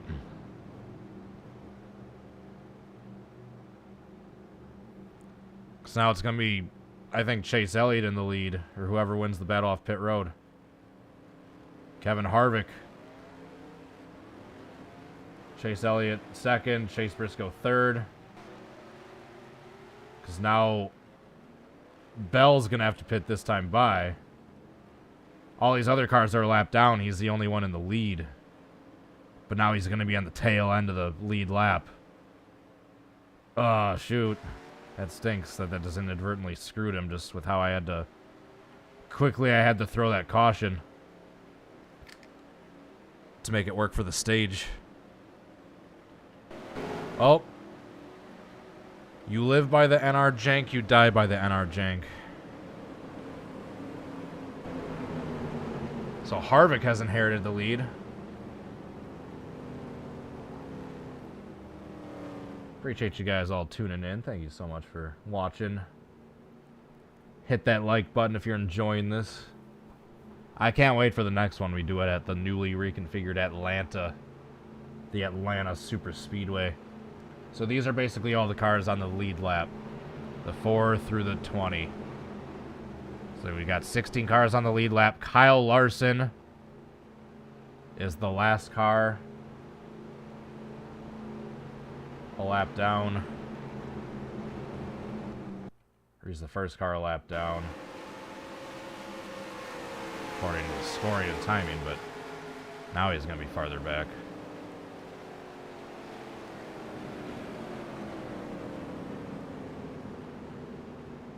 So if he can get past the leaders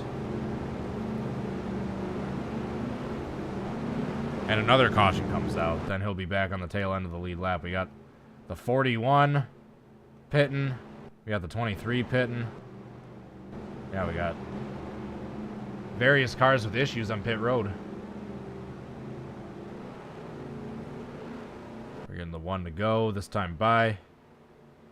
So all the lead lap cars are going to stay to the outside line. All the lap down cars are going to come to the inside. So Denny Hamlin, he's actually a contender that could very well get his lap back here. Who was checking up back there? Never mind. Thought someone was having issues. So once again, just all these cars on the inside line are going to be racing to get their lap back. And all the cars on the outside line are the cars actually racing for position on the lead lap. So just remember that. I know it's a little confusing. Got about an equal amount of cars on the inside line and the outside line. So as of now, we still only have 2 cars. Or 1 car that is retired, the 16. That could change after this. So Kevin Harvick leads the field back to green, followed by Chase Elliott and Chase Briscoe. He'll be fending off Denny Hamlin, who'll be trying to get his lap back.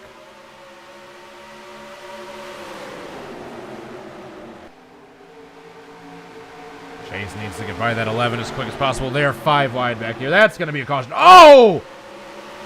Oh my God! Alex Bowman has just entered the Shadow Realm. Oh my God. Ty Dillon is done. Alex Bowman is done. That's going to be another caution. I think that's another caution, yes. Oh my God. They were 5 wide. The moment I saw that, I knew it was going to be bad news.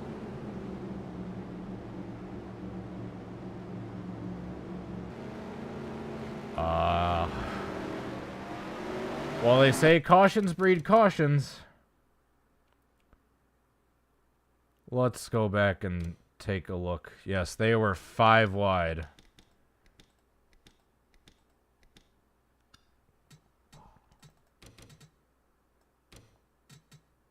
So they are 4 wide right here, but then Cindric turns underneath and is able to make it 5 wide underneath them. And Ty Dillon, LaJoie, and Bowman just squeeze together and... Oh my God. And they both get stuck in the wall and are done. There's no way they're continuing on. Let's watch this full speed. Real time. Boom. He has entered the Shadow Realm. Let's go on board with Bowman, shall we? So that is going to end the hopes of last week's winner doing a repeat. Which is out there, 5 wide. He's got 4 cars underneath him. They squeeze. Oh! My goodness. Let's watch from on board Ty Dillon now, who took an equally brutal, vicious hit. Just gets turned head on, and that is all she wrote. There's going to be extended red flag to repair the fence.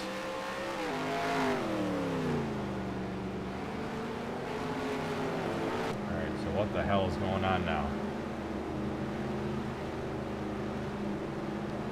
No one's pitted. They're still just running in the same order as before the wreck.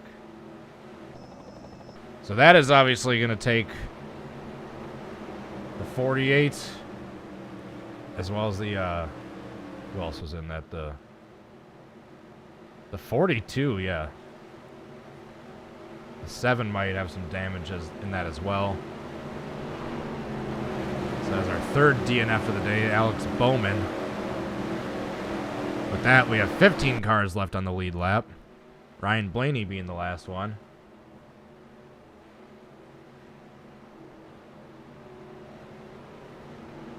I think we're going to have the one to go this time by.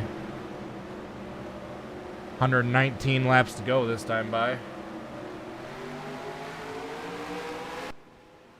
see all the cars that are a lap down go to the bottom, and all the lead lap cars go to up top, as was protocol with the double file restarts back in the day.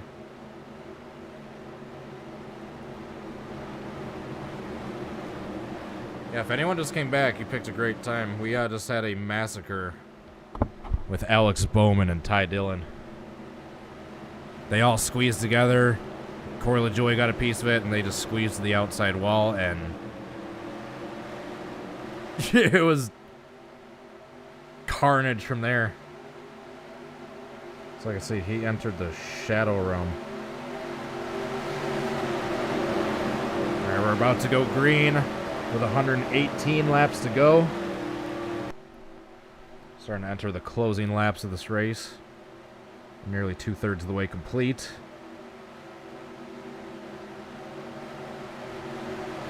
And we are green.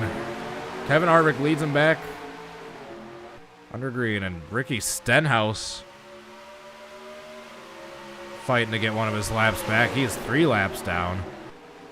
But in him doing so, that's actually going to allow Denny Hamlin to get a good chance of getting his lap back. Meanwhile, Chase Elliott is side by side for the lead. Oh! We got a car in the wall back there. I think we're still good. We're still good. But we got multiple battles going on. We got battles to get back on the lead lap, and then we got the battle between the 9 and the 4 for the race lead. So pay attention to that. It's currently between Chase Elliott and Kevin Harvick. Those 3 cars in front of them are lap cars fighting to get back on the lead lap. Chase Elliott does the crossover, gets into the lead. William Byron is in 3rd, Kevin Harvick 2nd. I know it's confusing with all the cars racing for position, who's all in the lead lap and who isn't. Just remember the ticker up on the left. That is live.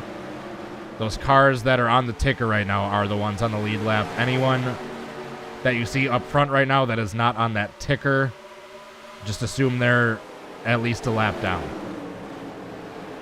So Denny Hamlin did this perfectly. So if a caution comes out now, he will be back on the lead lap. He is technically back on the lead lap now, but if a caution comes out, he'll get to go back, cycle around to the tail end. So Denny Hamlin's praying for a caution right now. Meanwhile, back here, we're about to get one. So I continue to be 3 wide. 2 Stewart Haas cars and Ricky Hendrick. Ricky Hendrick, Jesus Christ, there it is. Ricky Stenhouse. I had Hendrick cars in my mind, and then Ricky Stenhouse. And brain fart. Oh, they're pushing up. This is going to be a caution before we're done here. Oh, they're 4 wide. Yep, there we go. That's a caution. So now Denny Hamlin is going to be back on the lead lap. So now that worked to Hamlin's favor perfectly. So now he'll get to pass the pace car. And then everyone else gets back in order. So let's see who is all involved in that. I saw Ross Chastain sideways. So we're into the carnage stages of the race now. We had one car get up on its side, it looked like, get a little air. All right, so we were 3 wide, 4 wide. Cindric again. Oh, Cindric. Then Eric Jones wheel hops, sends Buescher to the inside wall. They're able to keep going, but then Chastain collects Garrett Smithley, Almirola, and Michael McDowell. You have the cars back here that are lapped down, closing in hot. Hopefully they get it slowed down. Looks like they do. Or at least they don't, like, pile in. So that is, like, our 5th caution of the day, I think. Who will be pitting and who won't.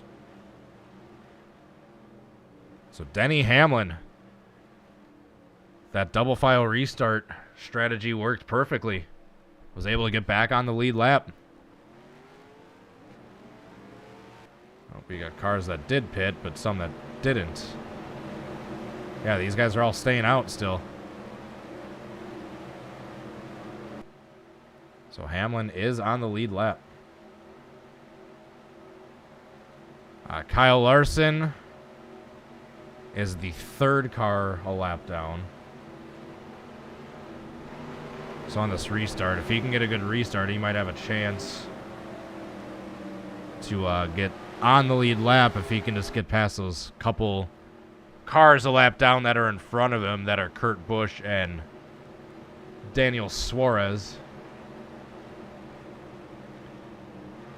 So Chastain, Garrett Smithley, Almirola, Michael McDowell, I don't think any of those cars should be done for the day after that damage.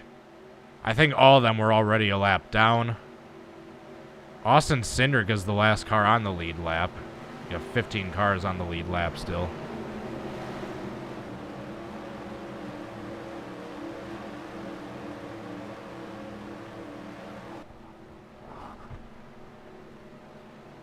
So it'll be 110 laps to go this time by. I think we're going to get the 1 to go. Signal us next time by. So we'll probably be restarting with 109 laps to go. There's the tire marks from the most recent caution. It's Dale Earnhardt here. I wish. I think we all do. So who's excited for this Phoenix Raceway race?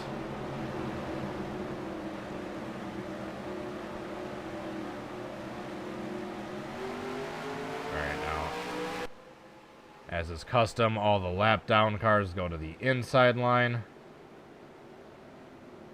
I know I keep over-explaining that, but I just want to keep explaining that for anyone that might be new joining in that doesn't understand what's going on with these old school double file rules.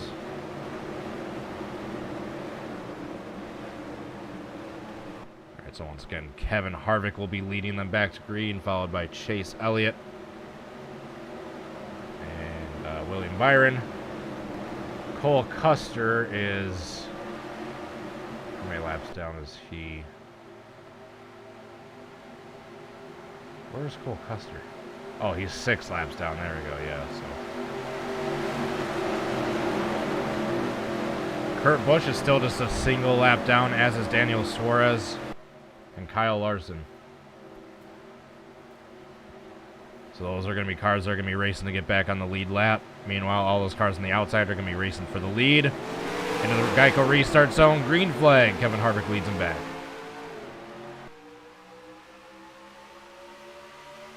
So we're going to have chaos back here with all these cars just diving it down to the bottom. Have Larson and Dillon going 4 or 5 wide down here. Elliott gets stuck behind all this lap traffic. He tries to get down to the inside to circumvent all these lapped cars. We're still green so far. Larson's getting great restarts. So he's going to push up and get underneath. Oh, we got a caution. We got one turnaround. I think they're all able to avoid the spinning Chase Briscoe. Oh, we got Justin Haley missing his front end, driving a modified. So Chase Briscoe gets spun around on lap 205. Looks like he was able to stay a single car incident for the most part. They're 4 wide. The 2 RCR cars, and that's Chase Briscoe and Joey Logano. Chase just gets squeezed. Logano gets squeezed. He just gets spun. That was close to the RCR cars collecting each other. Oh! Decent hit for Almirola there. That's going to be some damage to his engine. That's going to hurt the 10 car. Yeah, he's already pulling down, waiting to get to the pits. So 2 Stewart Haas cars involved in that.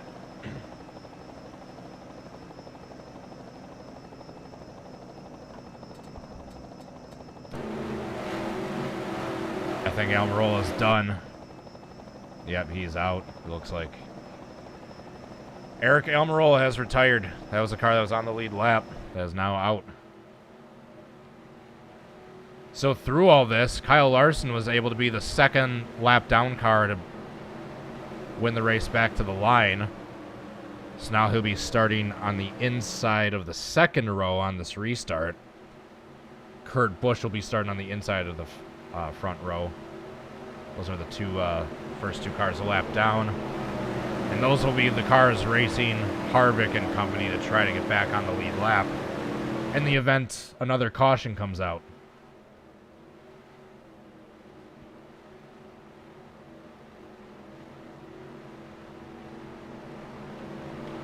slowly we are having retirements. We are now on our 4th of the day. Eric Almirola with the DNF. We're going to have 2 to go, it looks like. So yeah, it's going to be interesting once we're seeing some of these fast cars like Kurt Busch, Kyle Larson, Daniel Suarez that are a lap down, but they're getting a good restart near the front. And if these cautions keep coming out, they have a very good chance of getting back on the lead lap naturally. Without the wave around, if you will. Just with the old school double file restart rules.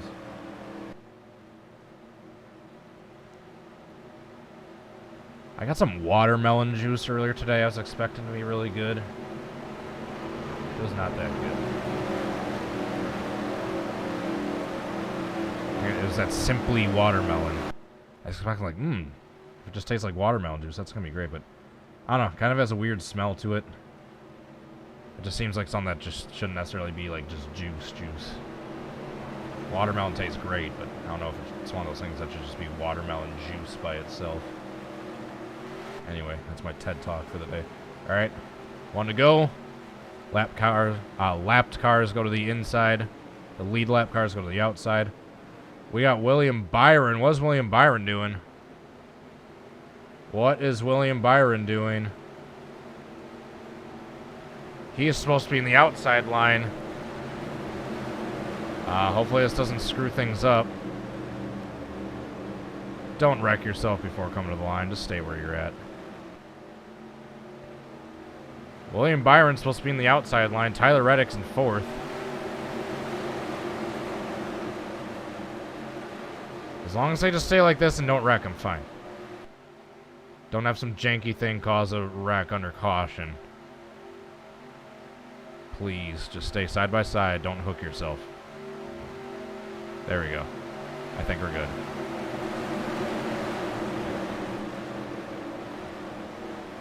Yeah, he's supposed to be on the outside line since William Byron's on the lead lap. But here we go. Green flag. Kevin Harvick leads him back. And as expected, it looks like Kurt Busch and Kyle Larson get a great restart. Kyle Larson to the inside. If Kyle Larson can get in front of Harvick and a caution comes out, he will be back on the lead lap after going 2 laps down. So far, so good. No wreck. Field keeps it green.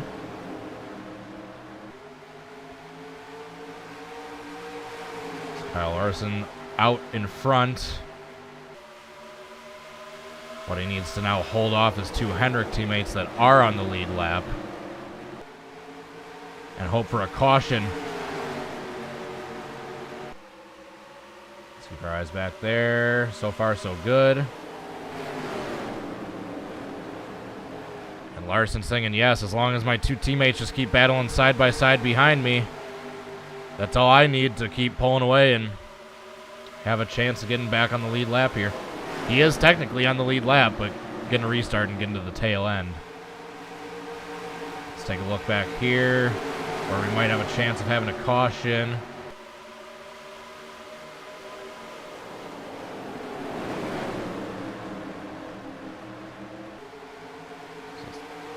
Keep our eye on all this chaos midfield. Larson's able to keep gapping Byron. Byron is now in the lead. I've been focused on Larson so much with all this talk of him getting back on the lead lap, but let's not take away. Oh, there's the caution. There's the caution. Oh, involves Brad Keselowski. Oh, we got Chris Buescher up on top. And that's going to put Larson back on the lead lap. I was going to say all this focus on Larson trying to get back on the lead lap. I should have been talking about Byron in the lead. But the plan worked to a T for Larson, and now he is back on the lead lap. Oh, they're checking up. We got some tempers flaring under caution. We have less than 100 laps to go, by the way, through all that. So, yeah, they just squeeze 4 wide again. Cody Ware and Chris Buescher, and then Brad gets a piece of it. Michael McDowell gets clipped, goes into the inside wall hard. Blaney just gets clipped. And then Chastain hits Buescher. Buescher's up on top of Chastain for a bit. Blaney might... Oh, he hits the wall pretty hard. Poor Blaney. He, is he even on the lead lap? No, he's not. Yeah, Blaney was a lap down. Yeah, he just almost got through. And yeah, gets clipped. And sends his nose first into the wall. There's all that. Boom, you can see the 17 getting up on his side in the background. Let's go on board with the 1 car. Through all that. Chastain was on the lead lap. I think he'd still be, but now he has some damage.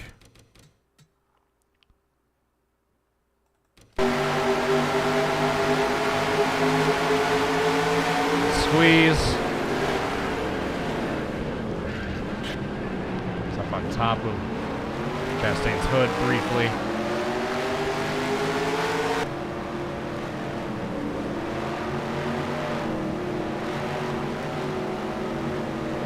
So through all that, Larson is back on the lead lap.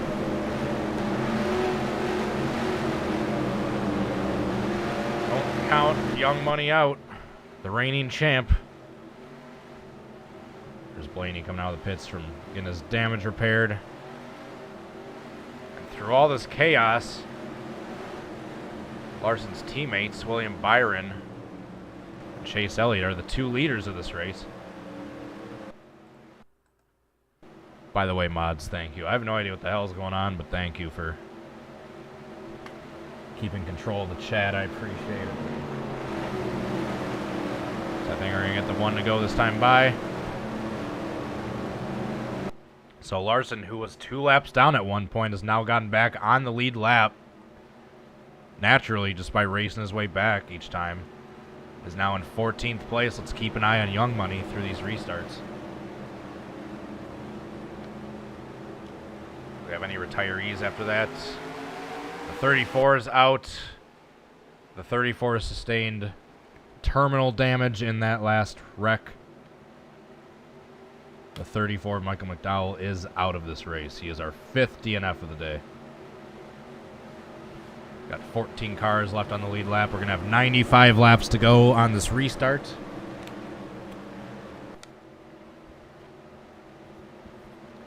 Hendrick trying to do the West Coast sweep. Yeah, it just needs to be Chase Elliott and William Byron that win the next 2 races then, for the next race. They can have a different Hendrick driver winning each one. Alright, we're going to be coming to 95 laps to go.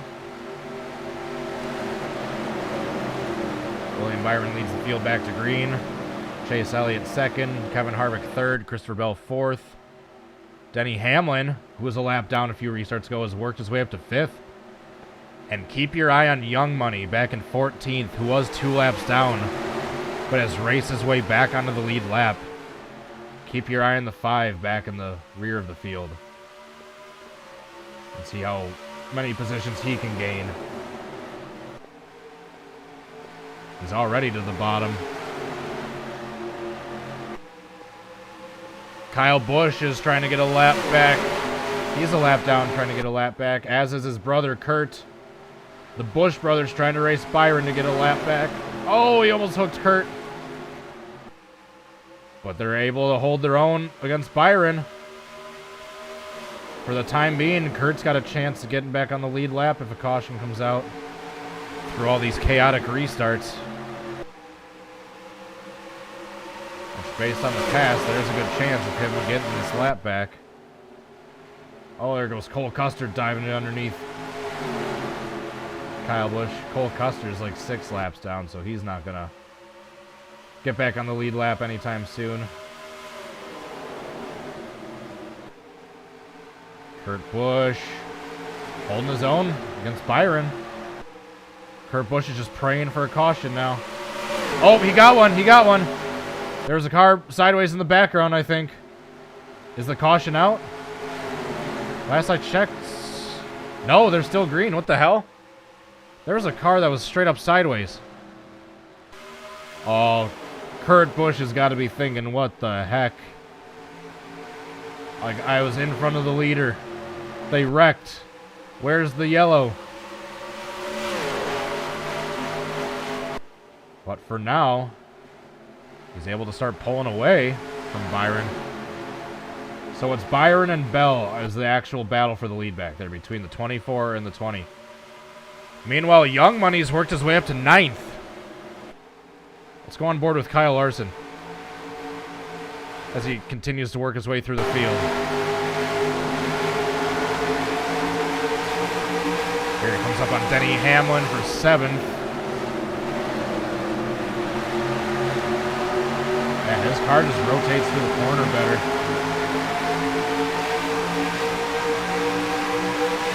Kyle Larson in 8th.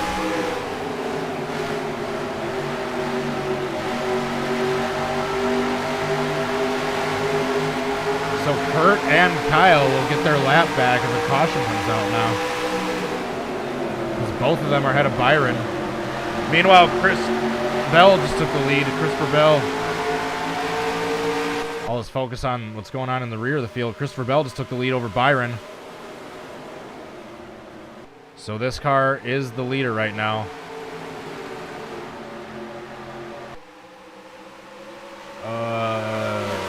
Is Kurt Busch? Yes. Yeah, Kurt and Kyle are technically on the lead lap now. But they just need a caution to come out for them to get back on the tail of the lead lap. Let's, real quick, I'm probably going to miss something while I go back, but let's go back and see what happened with the 38 a few laps ago.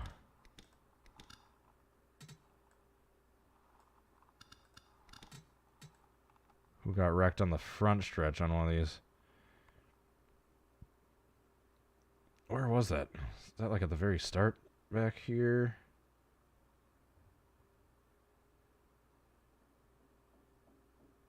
Oh, I missed it. I thought it had something to do with the 38. Let's just watch this all the way through. Never mind. Oh, it was right there.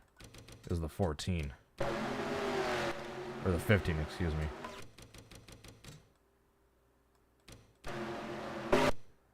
No, it was the 78. Shoot. God, I suck at navigating. Here we go.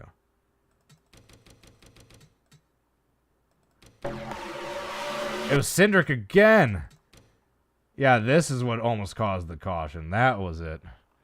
All right, back to the lead. Byron. Where's... Or Bell, excuse me. It's probably going to be Byron now. Yeah, it is. All right, so here's the battle for the lead between the 24, the 20, and the 22. All right, we actually got a great battle right here. These four cars right under a blanket are the leaders. The 24, the 20, the 22, and the 4. Meanwhile, Kyle Larson has worked his way up to 5th. He is back there in 5th. Oh, look out! Kevin Harvick sliding up the track into the 22 and the 20. They are 3 wide for 2nd place. And Young Money, Kyle Larson, is right there. After being 2 laps down, he is lurking right behind the leaders.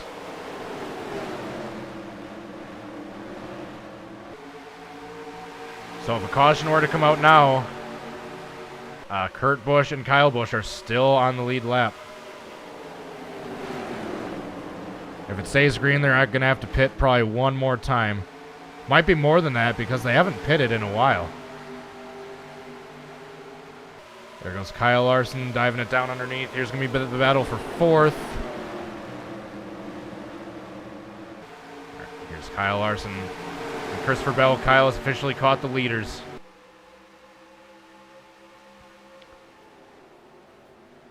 So here's the battle for the lead The 22 and the 24. And the battle for fourth back there as well. Kyle Larson into fourth. William Byron hangs on to the lead, but Joey Logano is challenging him. So it's the 22, the 24, the 4, and the 5 all battling for position. Everyone else is lapped down. The 22 into the lead.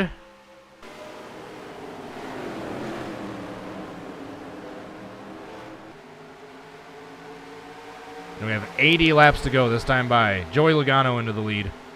But here comes Kyle Larson. Underneath Kevin Harvick. Oh, he pinches him up. He gets underneath. He's going to go do 2 for 1 in one corner. Here comes Young Money. Young Money is just on fire right now. He goes from 4th to 2nd in one lap. And there's the gap between him and Logano in the lead. Reminder, Kyle Larson was 2 laps down at one point in this race. And he worked his way the natural way with the old school double file restarts, getting up on the inside line, racing the leaders on a restart, getting past the leaders, and then having a caution come out. He did that at least twice and has now raced his way back through the field and caught the leader. Meanwhile, a great 3-way battle for third place going on behind him between Byron, Bell, and Harvick. And all this talk, how dare I ignore Brad Keselowski, who was one of those cars that was leading very early on. Did that very weird pit strategy, had to pit early on when a caution came out about 6 laps in. Got caught way back far in the field on every restart and has basically been caught in the back since. But has worked his way back up to 6th place. Oh, here's the battle for the lead. Kyle Larson, Logano. Logano gets him cleared. They're coming up on some lap traffic.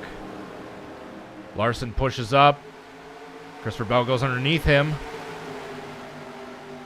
They're coming up on the slow car, the 38. Oh, Larson gets caught behind him. Oh, he's going to get caught behind him big time. Oh, bad luck for Kyle there. And he's just barely able to get underneath him right there in front of Suarez before he's going to lose even more ground. So bad luck for Young Money after a good rally there. That focuses our attention back to the 22 and the 20. We're back in the lead. The 45 is trying to hang on to staying on the lead lap. But it looks like his tires are starting to fall off to the leaders. And if a caution doesn't come out soon, Kurt Busch is going to get lapped again.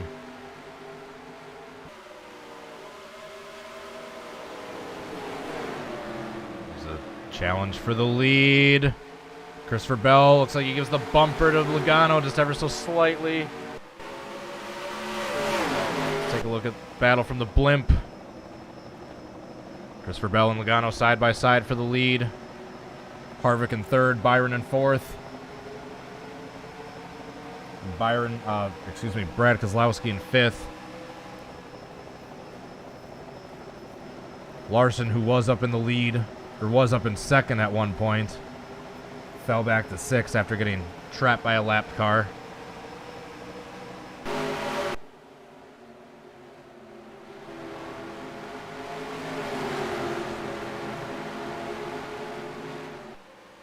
can see Larson back there battling with Tyler Reddick for 6th place.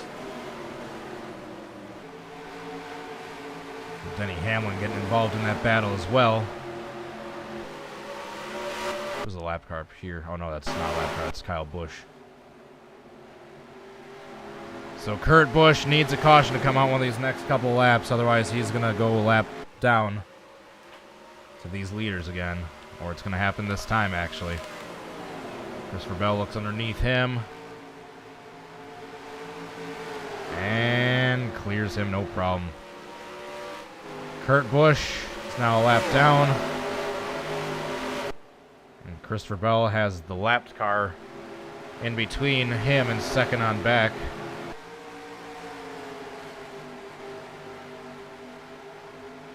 So Christopher Bell has a little bit of a cushion now.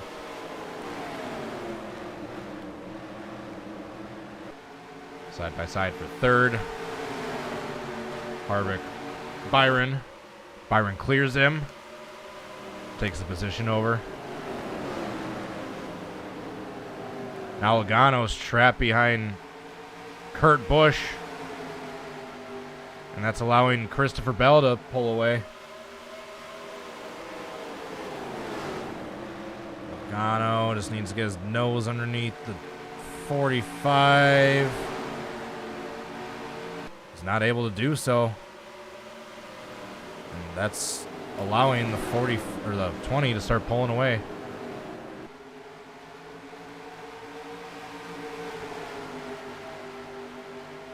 Let's take a look at more battles throughout the field.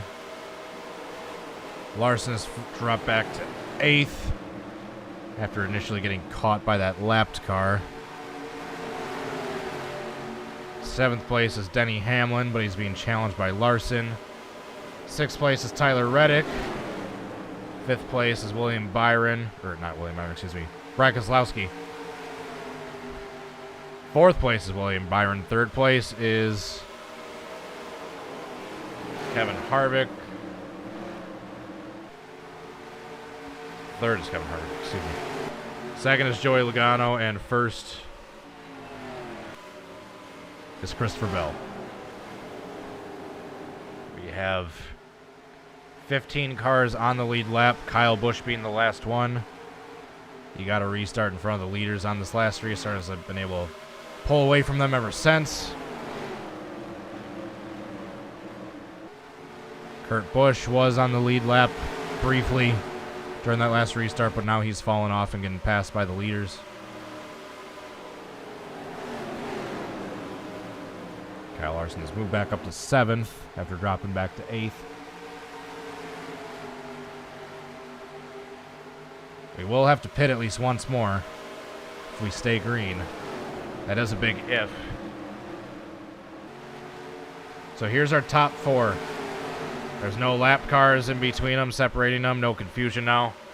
It's Christopher Bell, Joey Logano, Kevin Harvick, and William Byron. This is your top 4.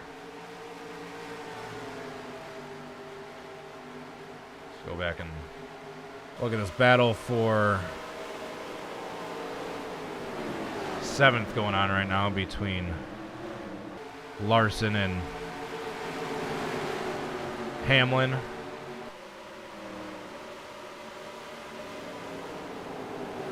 Larson takes a peek to the inside of Hamlin. And Chase Elliott back in 9th. So aside from Bowman, who was caught up in that accident before, we otherwise have all the rest of the Hendrick cars in the top 10. Larson gets in front of Denny. Looks like he'll get his nose underneath the 99 briefly. The 99 clears him.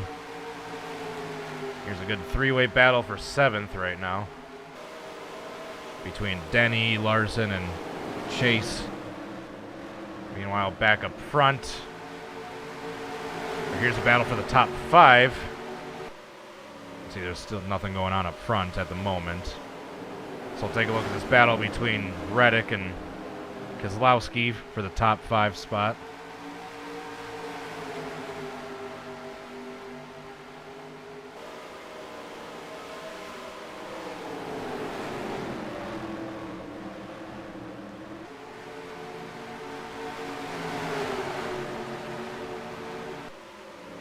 Larson gets his nose underneath Suarez.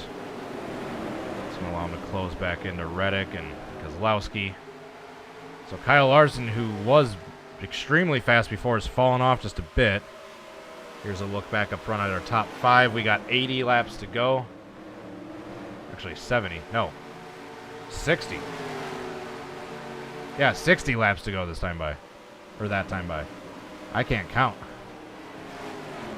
Okay, so there's your top 4.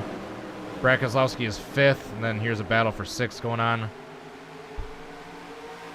Reddick, Larson, Elliott, And we got Hamlin back there.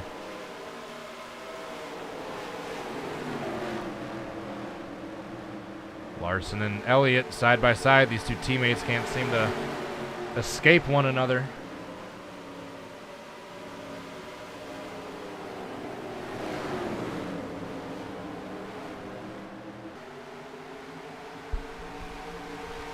Battling for 7th side by side.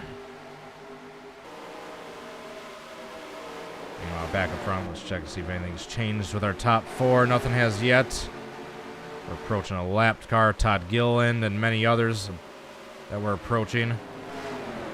So let's follow the leader through here and see how he's able to fare through this lap traffic compared to second on back. Joey Logano gets by cleanly. Kevin Harvick gets by cleanly.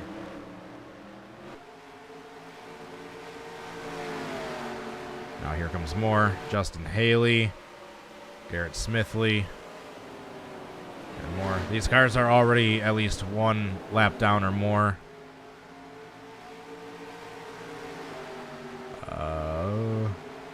Yeah, the next car up here is Kyle Busch, but he's on the lead lap, and he's basically pulling away from the leaders. Mr. Bell side by side, the lap cars. Let's see if that slows him down at all. Not really. So we'll get by cleanly. Get through the turn without getting slowed up at all. Joey Logano gets his nose underneath the 31. He might get slowed up by Garrett Smithley in the corner. Actually, no, he gets him cleared. And should get his nose underneath Garrett. Going on the straightaway this time. He does.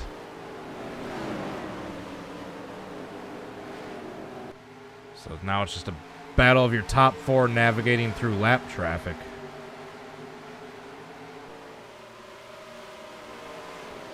This is still a pretty comfortable lead for Christopher Bell.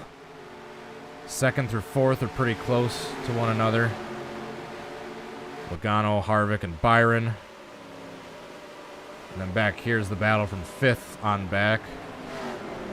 Brad Keselowski in 5th, Tyler Reddick in 6th. Then we have Chase and Kyle Larson still battling for 7th. And then 9th place is Denny. Then the last car in the top 10 is Eric Jones. Continuing that strong run this year for RPM. Or Petty GMS. Forgot the new name of the team for a second. So Christopher Bell just continuing to put on a clinic. So we're coming up on 50 laps to go. If we're going to have green flag pit stops, they should probably be in the next like 15, 20 laps or so. I can't imagine they'd be coming up any later than that. So as long as we got one more round of green flag pit stops, anything can happen. So that's the gap between 1st and 2nd and 3rd. We have Kyle Busch up there in front of Christopher Bell. He's the last car on the lead lap. He started this last restart basically a lap down, but raced his way around the leaders and was able to get in front of them to work his way on back onto the lead lap. Meanwhile, let's take a look at this battle for 2nd. So that's the battle for 2nd. There's 5th.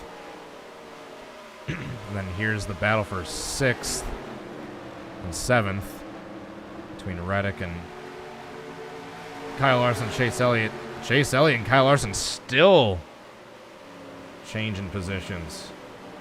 They're just not giving each other a break.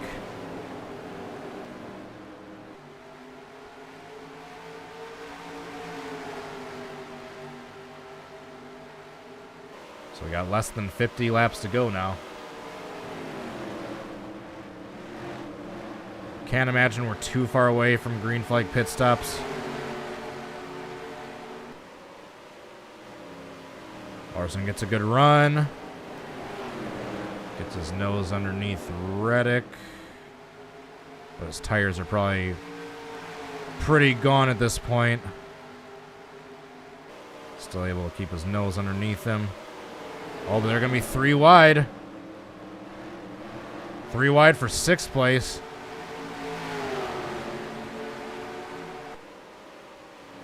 Chase has to back off. Kyle still has the inside line with Tyler Reddick. Got a great battle for 6th place going on. Yeah, as long as these two are side by side, that's slowing them up, and that's how Chase is able to keep closing in on them. Larson has cleared 6th. Now Chase has its sight set on 7th place from Reddick.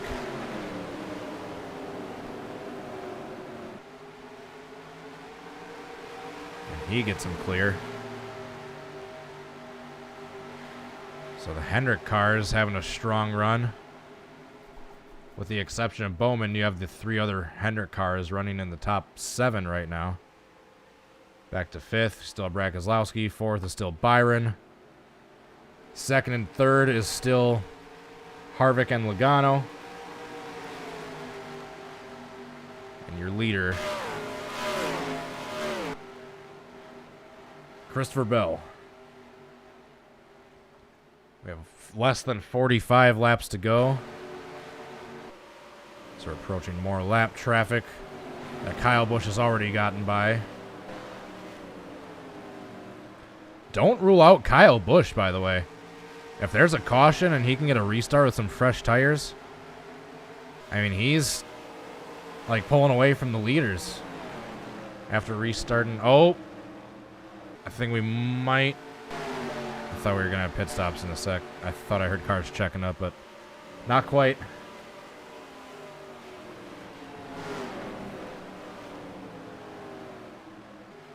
No pit stops yet. Got 43 laps to go.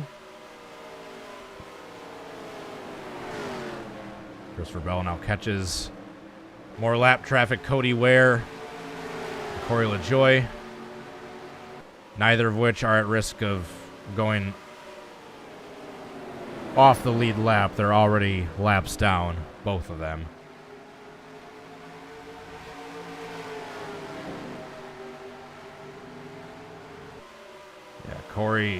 Cody Ware was the last car 1 lap down. I think we got pit stops coming up. Yep.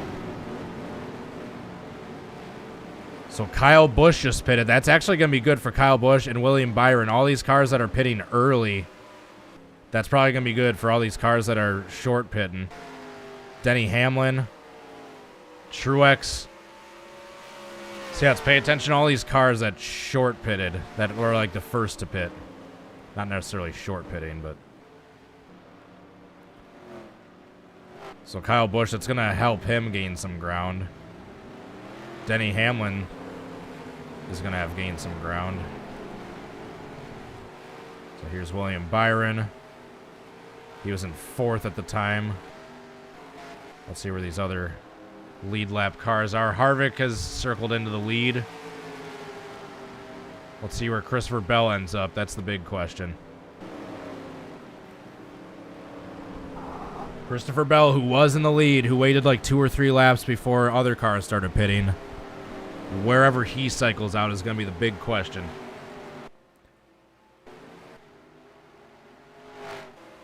So there's Kevin Harvick, who's currently leading. And still is, but he needs to pit probably this time by. And he's just losing ground with his tires every lap he's not pitting. He pits this time by. Chase Elliott, who still needs to pit.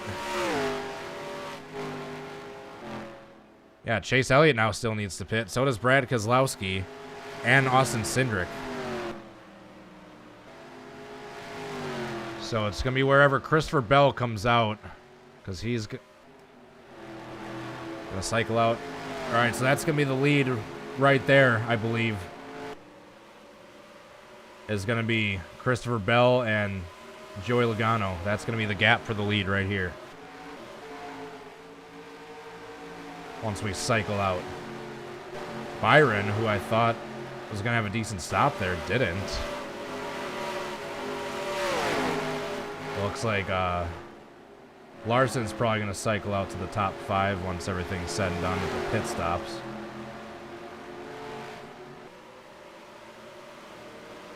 Yeah, here comes Harvick, who stayed out a couple laps on those tires. Cindric stayed out. Now he's, I think, a lap down. Yeah.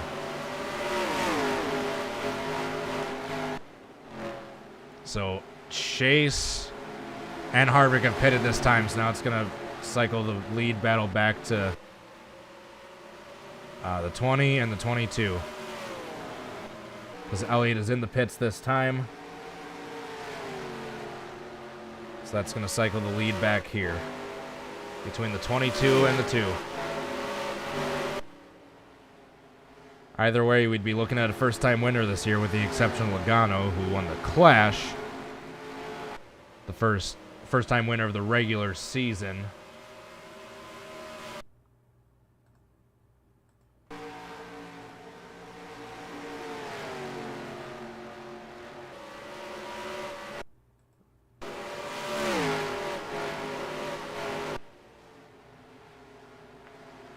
So you got about 0.7 of a second separating the top 2.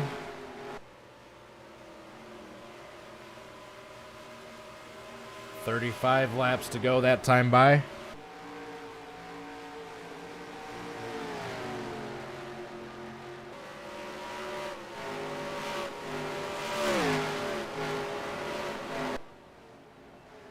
So let's pay attention to that split time each lap. So it's 0.68, 0.67. He gained 100th. He gained 100th of a second on Christopher Bell that time. You keeping track of points for this simulation? I'm not. I'm not, honestly.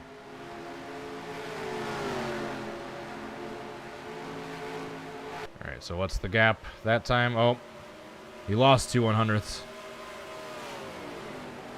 He's probably going to gain that back now that Christopher Bell is going to be closing in on this lapped car.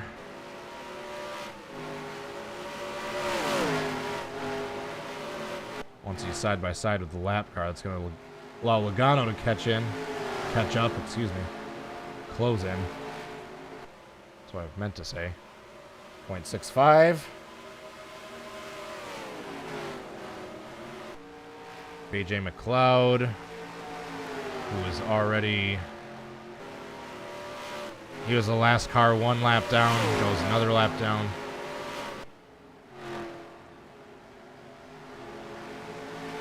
The 21 and 41 are 10 laps down. Bubba's 9 laps down. The 3 is 8 laps down. Garrett Smithley coming out of the pits. In front of the leaders. Garrett Smithley, are we going to cause carnage 2 weeks in a row?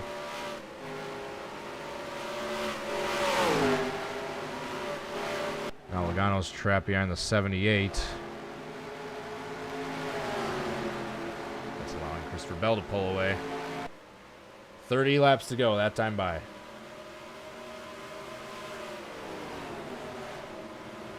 Yeah, Logano through that cycle with McLeod, and Garrett Smithley just lost about 0.2 of a second on Christopher Bell. He's going to be able to clear him this time, but now that Christopher Bell's already widened the gap a bit by a couple more tenths. Let's look at some close battles throughout the field. Actually, looks like there's a close battle for the top 5. Oh, man, right as I go back there. Kevin Harvick's almost getting taken out by Justin Haley. Oh!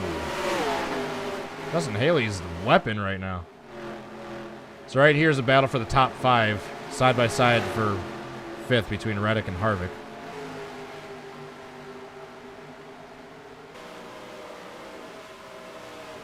Yeah, I mean, I don't know if I showed the results, like complete results for like the finishing order for like all the races in the past, but I've at the least shown the top 10. I don't know, I think it might be too late to do the points for this. So I'm interested in this 5th place battle right now. Screw the lead, screw everything else. This 5th place battle is where it's at. Oh, Reddick slides up a little bit. Bell is leading. He is indeed. With about 25 laps to go, 26. Kyle Larson 4th. He's closing in on his teammate Byron for 3rd. Then Logano is 2nd, and Christopher Bell is in the lead. Is 1.13 the gap last time, with both of them having open track. 1.13 last time, 1.17. He gained about half a tenth.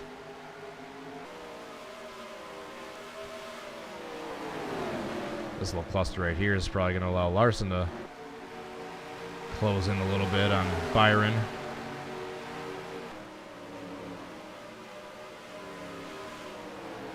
So here's the battle for 3rd between Byron and Larson.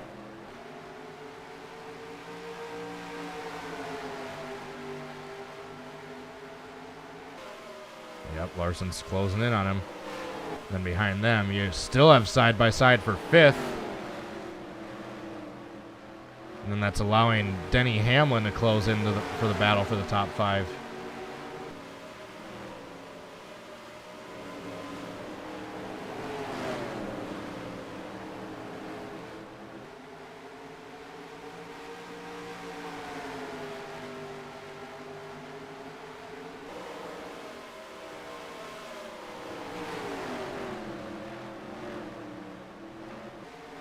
Yeah, I'll have to go back and like calculate or like see what the standings were for all these races. Here's the battle for the top 3. What the results were for the first 4 races, and I can write them out. Write out who the winner was. I think I can figure out, just guess who led the most laps. And then who won the stages. Then we can calculate the real points. We're coming up on 20 laps to go. Side-by-side battle for 3rd place between Larson and Byron. The gap between 1st and 2nd is still pretty big. That's why we're focusing on this. Let's go back to the battle between... Oops. So Harvick was able to get by Reddick for the top 5 spot. There's 3rd and 4th. And here's 2nd and 1st. So 1.07, 1.112. He'll gain a little bit, but then he'll lose like a half a tenth on certain laps. And that was 20 laps to go that time by.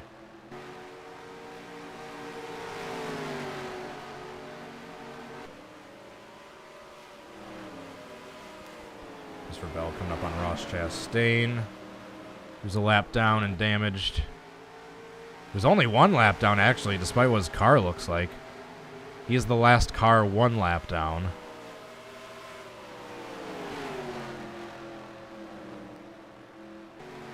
I think Kyle Busch is going to be able to finish on the lead lap, because he's still able to keep in front of his JGR teammate.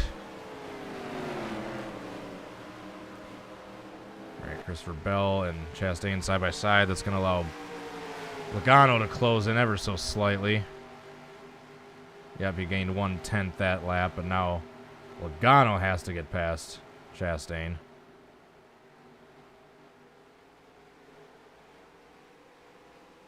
So there's the gap between 1st and then 2nd.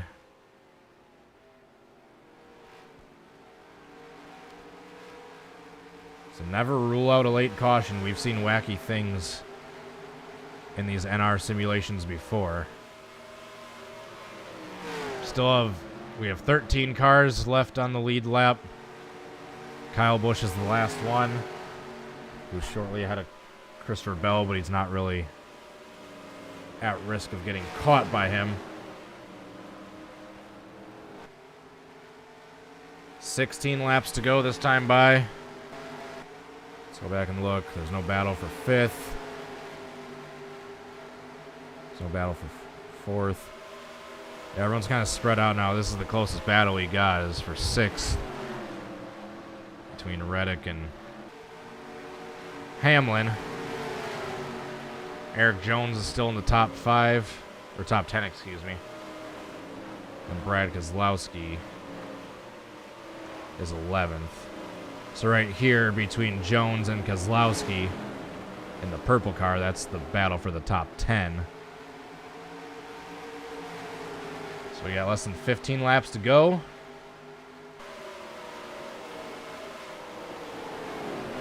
Back up front to our leader.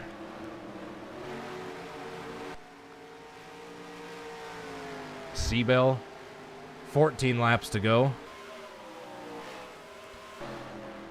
Side by side in front of him. That was Kyle Busch passing Josh Bilicki.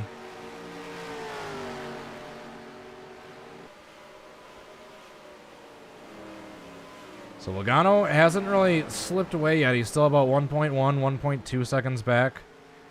If anything happens to Bell, he's still right there to capitalize, but he's not really closing in either. He's just not really falling off significantly. Yeah, there's no real close battles for the top 10, no real close battles for the top 5, no real close battles for the top 3 anymore, so now we're just going to focus all our energies on this watching this gap between 1st and 2nd for these final dozen laps. 12 laps to go. He's completed lap 300. 12 to go. Coming up on a slow car of Josh Bilicki.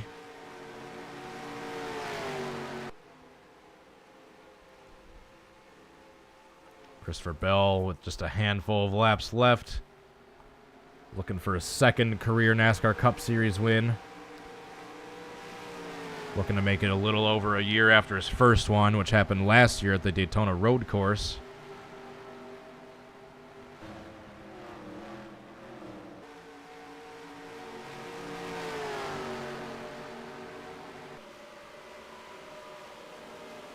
Christopher Bell. Rounds turns 3 and 4, and this time by we'll have 10 laps to go. 10 laps to go of the 2022 Ruoff Mortgage. 500, 800, 200, whatever it's called. Christopher Bell's closing in on the 2 Spire cars. It's going to give him a little to work with, as he still has to work on fending off Logano. Christopher Bell in the Ream car, number 20. Toyota Camry continues to click away laps.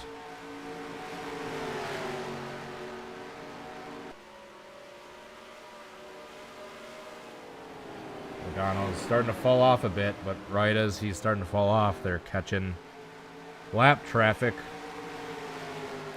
Let's see if this holds up Christopher Bell at all. So he's about to get past the 77, but then he's going to be right behind the 7 as well. Gets past the 77 cleanly. Now he's approaching the 7. Ooh, the 7 kind of chops his nose off. He pushes up, gets by. And now they're side by side behind him. That's what he needs to see. 7 laps to go. Oh, the 77. Slow. That's interesting. We'll take a look at that. We'll see if anyone else starts pitting in these closing laps. I think it should just be that slow car. 6 laps to go that time.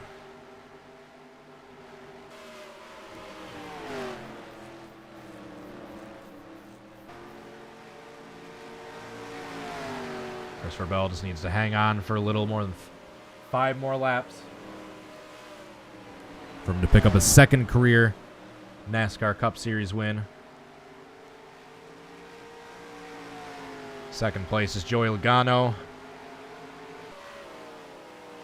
3rd place is Kyle Larson. 4th place is Kevin Harvick. 5th is William Byron. 6th is Tyler Reddick. 7th is Chase Elliott. 8th place is 8th place is Denny Hamlin. 9th is Truex. And Brad Keselowski rounds out your top 10 at the moment. He was able to get past Eric Jones. Got 4 laps to go.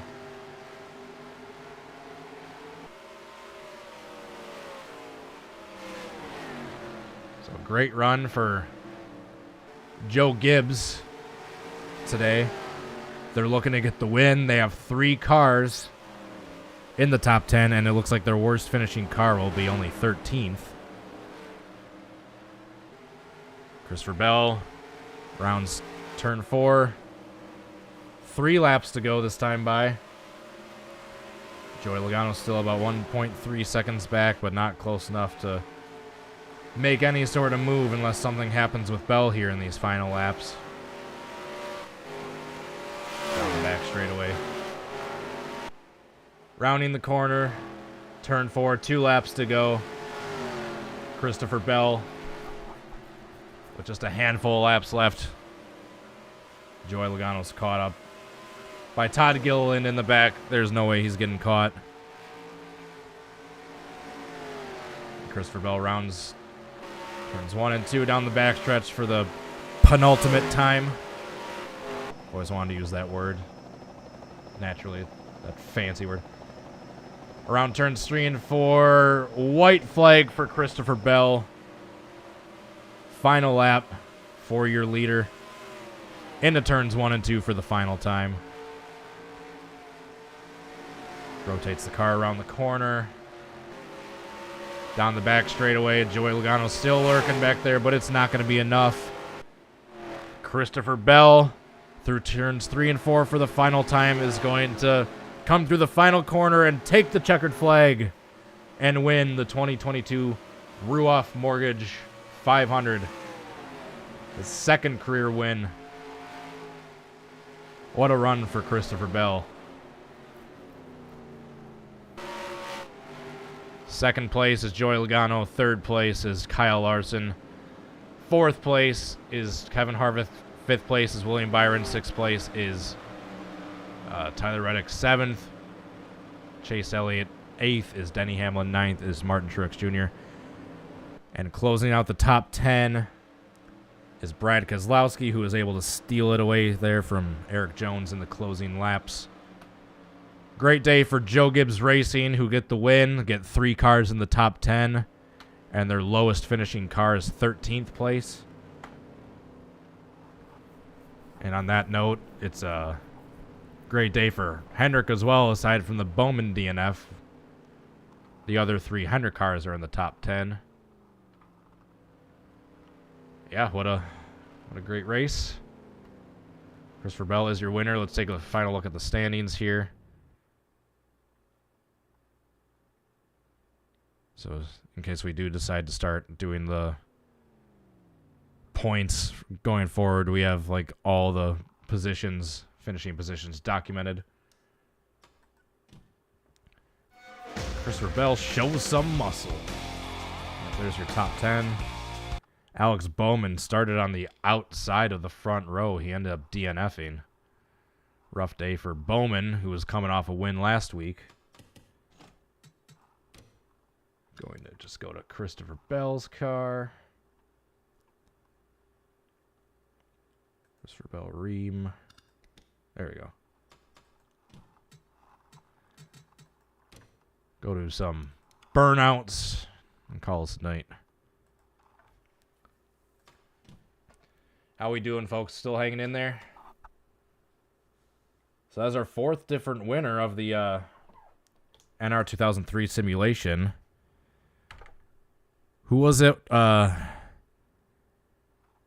It was obviously Cindric won the real 500, and then our prediction was Brad Keselowski. I think our Auto Club prediction was Hamlin, and in real life it ended up being Larson. Last week, I think our prediction was Larson, and it ended up being Bowman in real life. And so this week, our prediction is Christopher Bell. Who will it end up being? By the way, in all these predictions I've ended up doing, I don't think I've ever gotten it correct. So I just want that to be known. I don't think I've ever gotten this prediction correct with NR. So Christopher Bell is your winner. The 2022 Ruoff Mortgage 500 at Phoenix Raceway. The first race at Phoenix before we return back at the end of the year for the championship race. Watch the videos and look for points. Last week might have been a little tricky with the 2 different races we did, but you should probably be able to get a good look at the standings somewhere in the video of the first 2 races for Auto Club and 500. So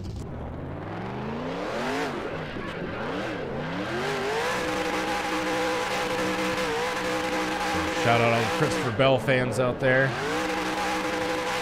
According to NR, will pick up his 2nd win of his career, the first of the season. Have a strong running at ISM, or formerly ISM Raceway, now back to being Phoenix Raceway. So he's gonna have himself locked into the playoffs.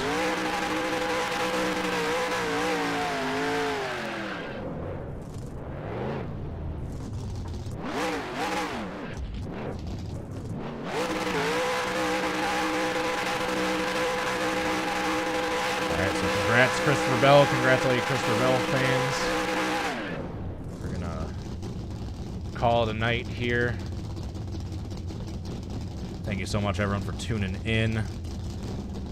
Thank you, Lord Shank Racing, earlier for that $5 super chat at the beginning of the stream. Just let me make sure there's nothing else I'm missing. Nope, just that. As far as monetary donations to give a shout out to. Thank you so much, everyone else, for tuning in. I hope you had a fun time this stream. Congrats, Christopher Bell and all the Christopher Bell fans. And that is it. That is the NR prediction simulation of the 2022 Ruoff Mortgage 500 at Phoenix Raceway. We will catch you next week for the simulation stream of Auto Club, the newly reconfigured Atlanta Motor Speedway, which should be really, really, really fun. I'm looking forward to that one. We should have some other streams and videos coming out in the meantime, so just be on the lookout. Thanks so much for all the continued support, y'all. Hope you all have a great rest of your night, day, evening, afternoon, wherever you're watching this from. Yeah, just like I said, I hope to catch you next time. Until then, hope you all have... Where's my outro music? Shoot. Started doing my outro before the outro music. So like I said, hope to catch you next time. Till then, hope you all have a great rest of your night. Peace. Bye.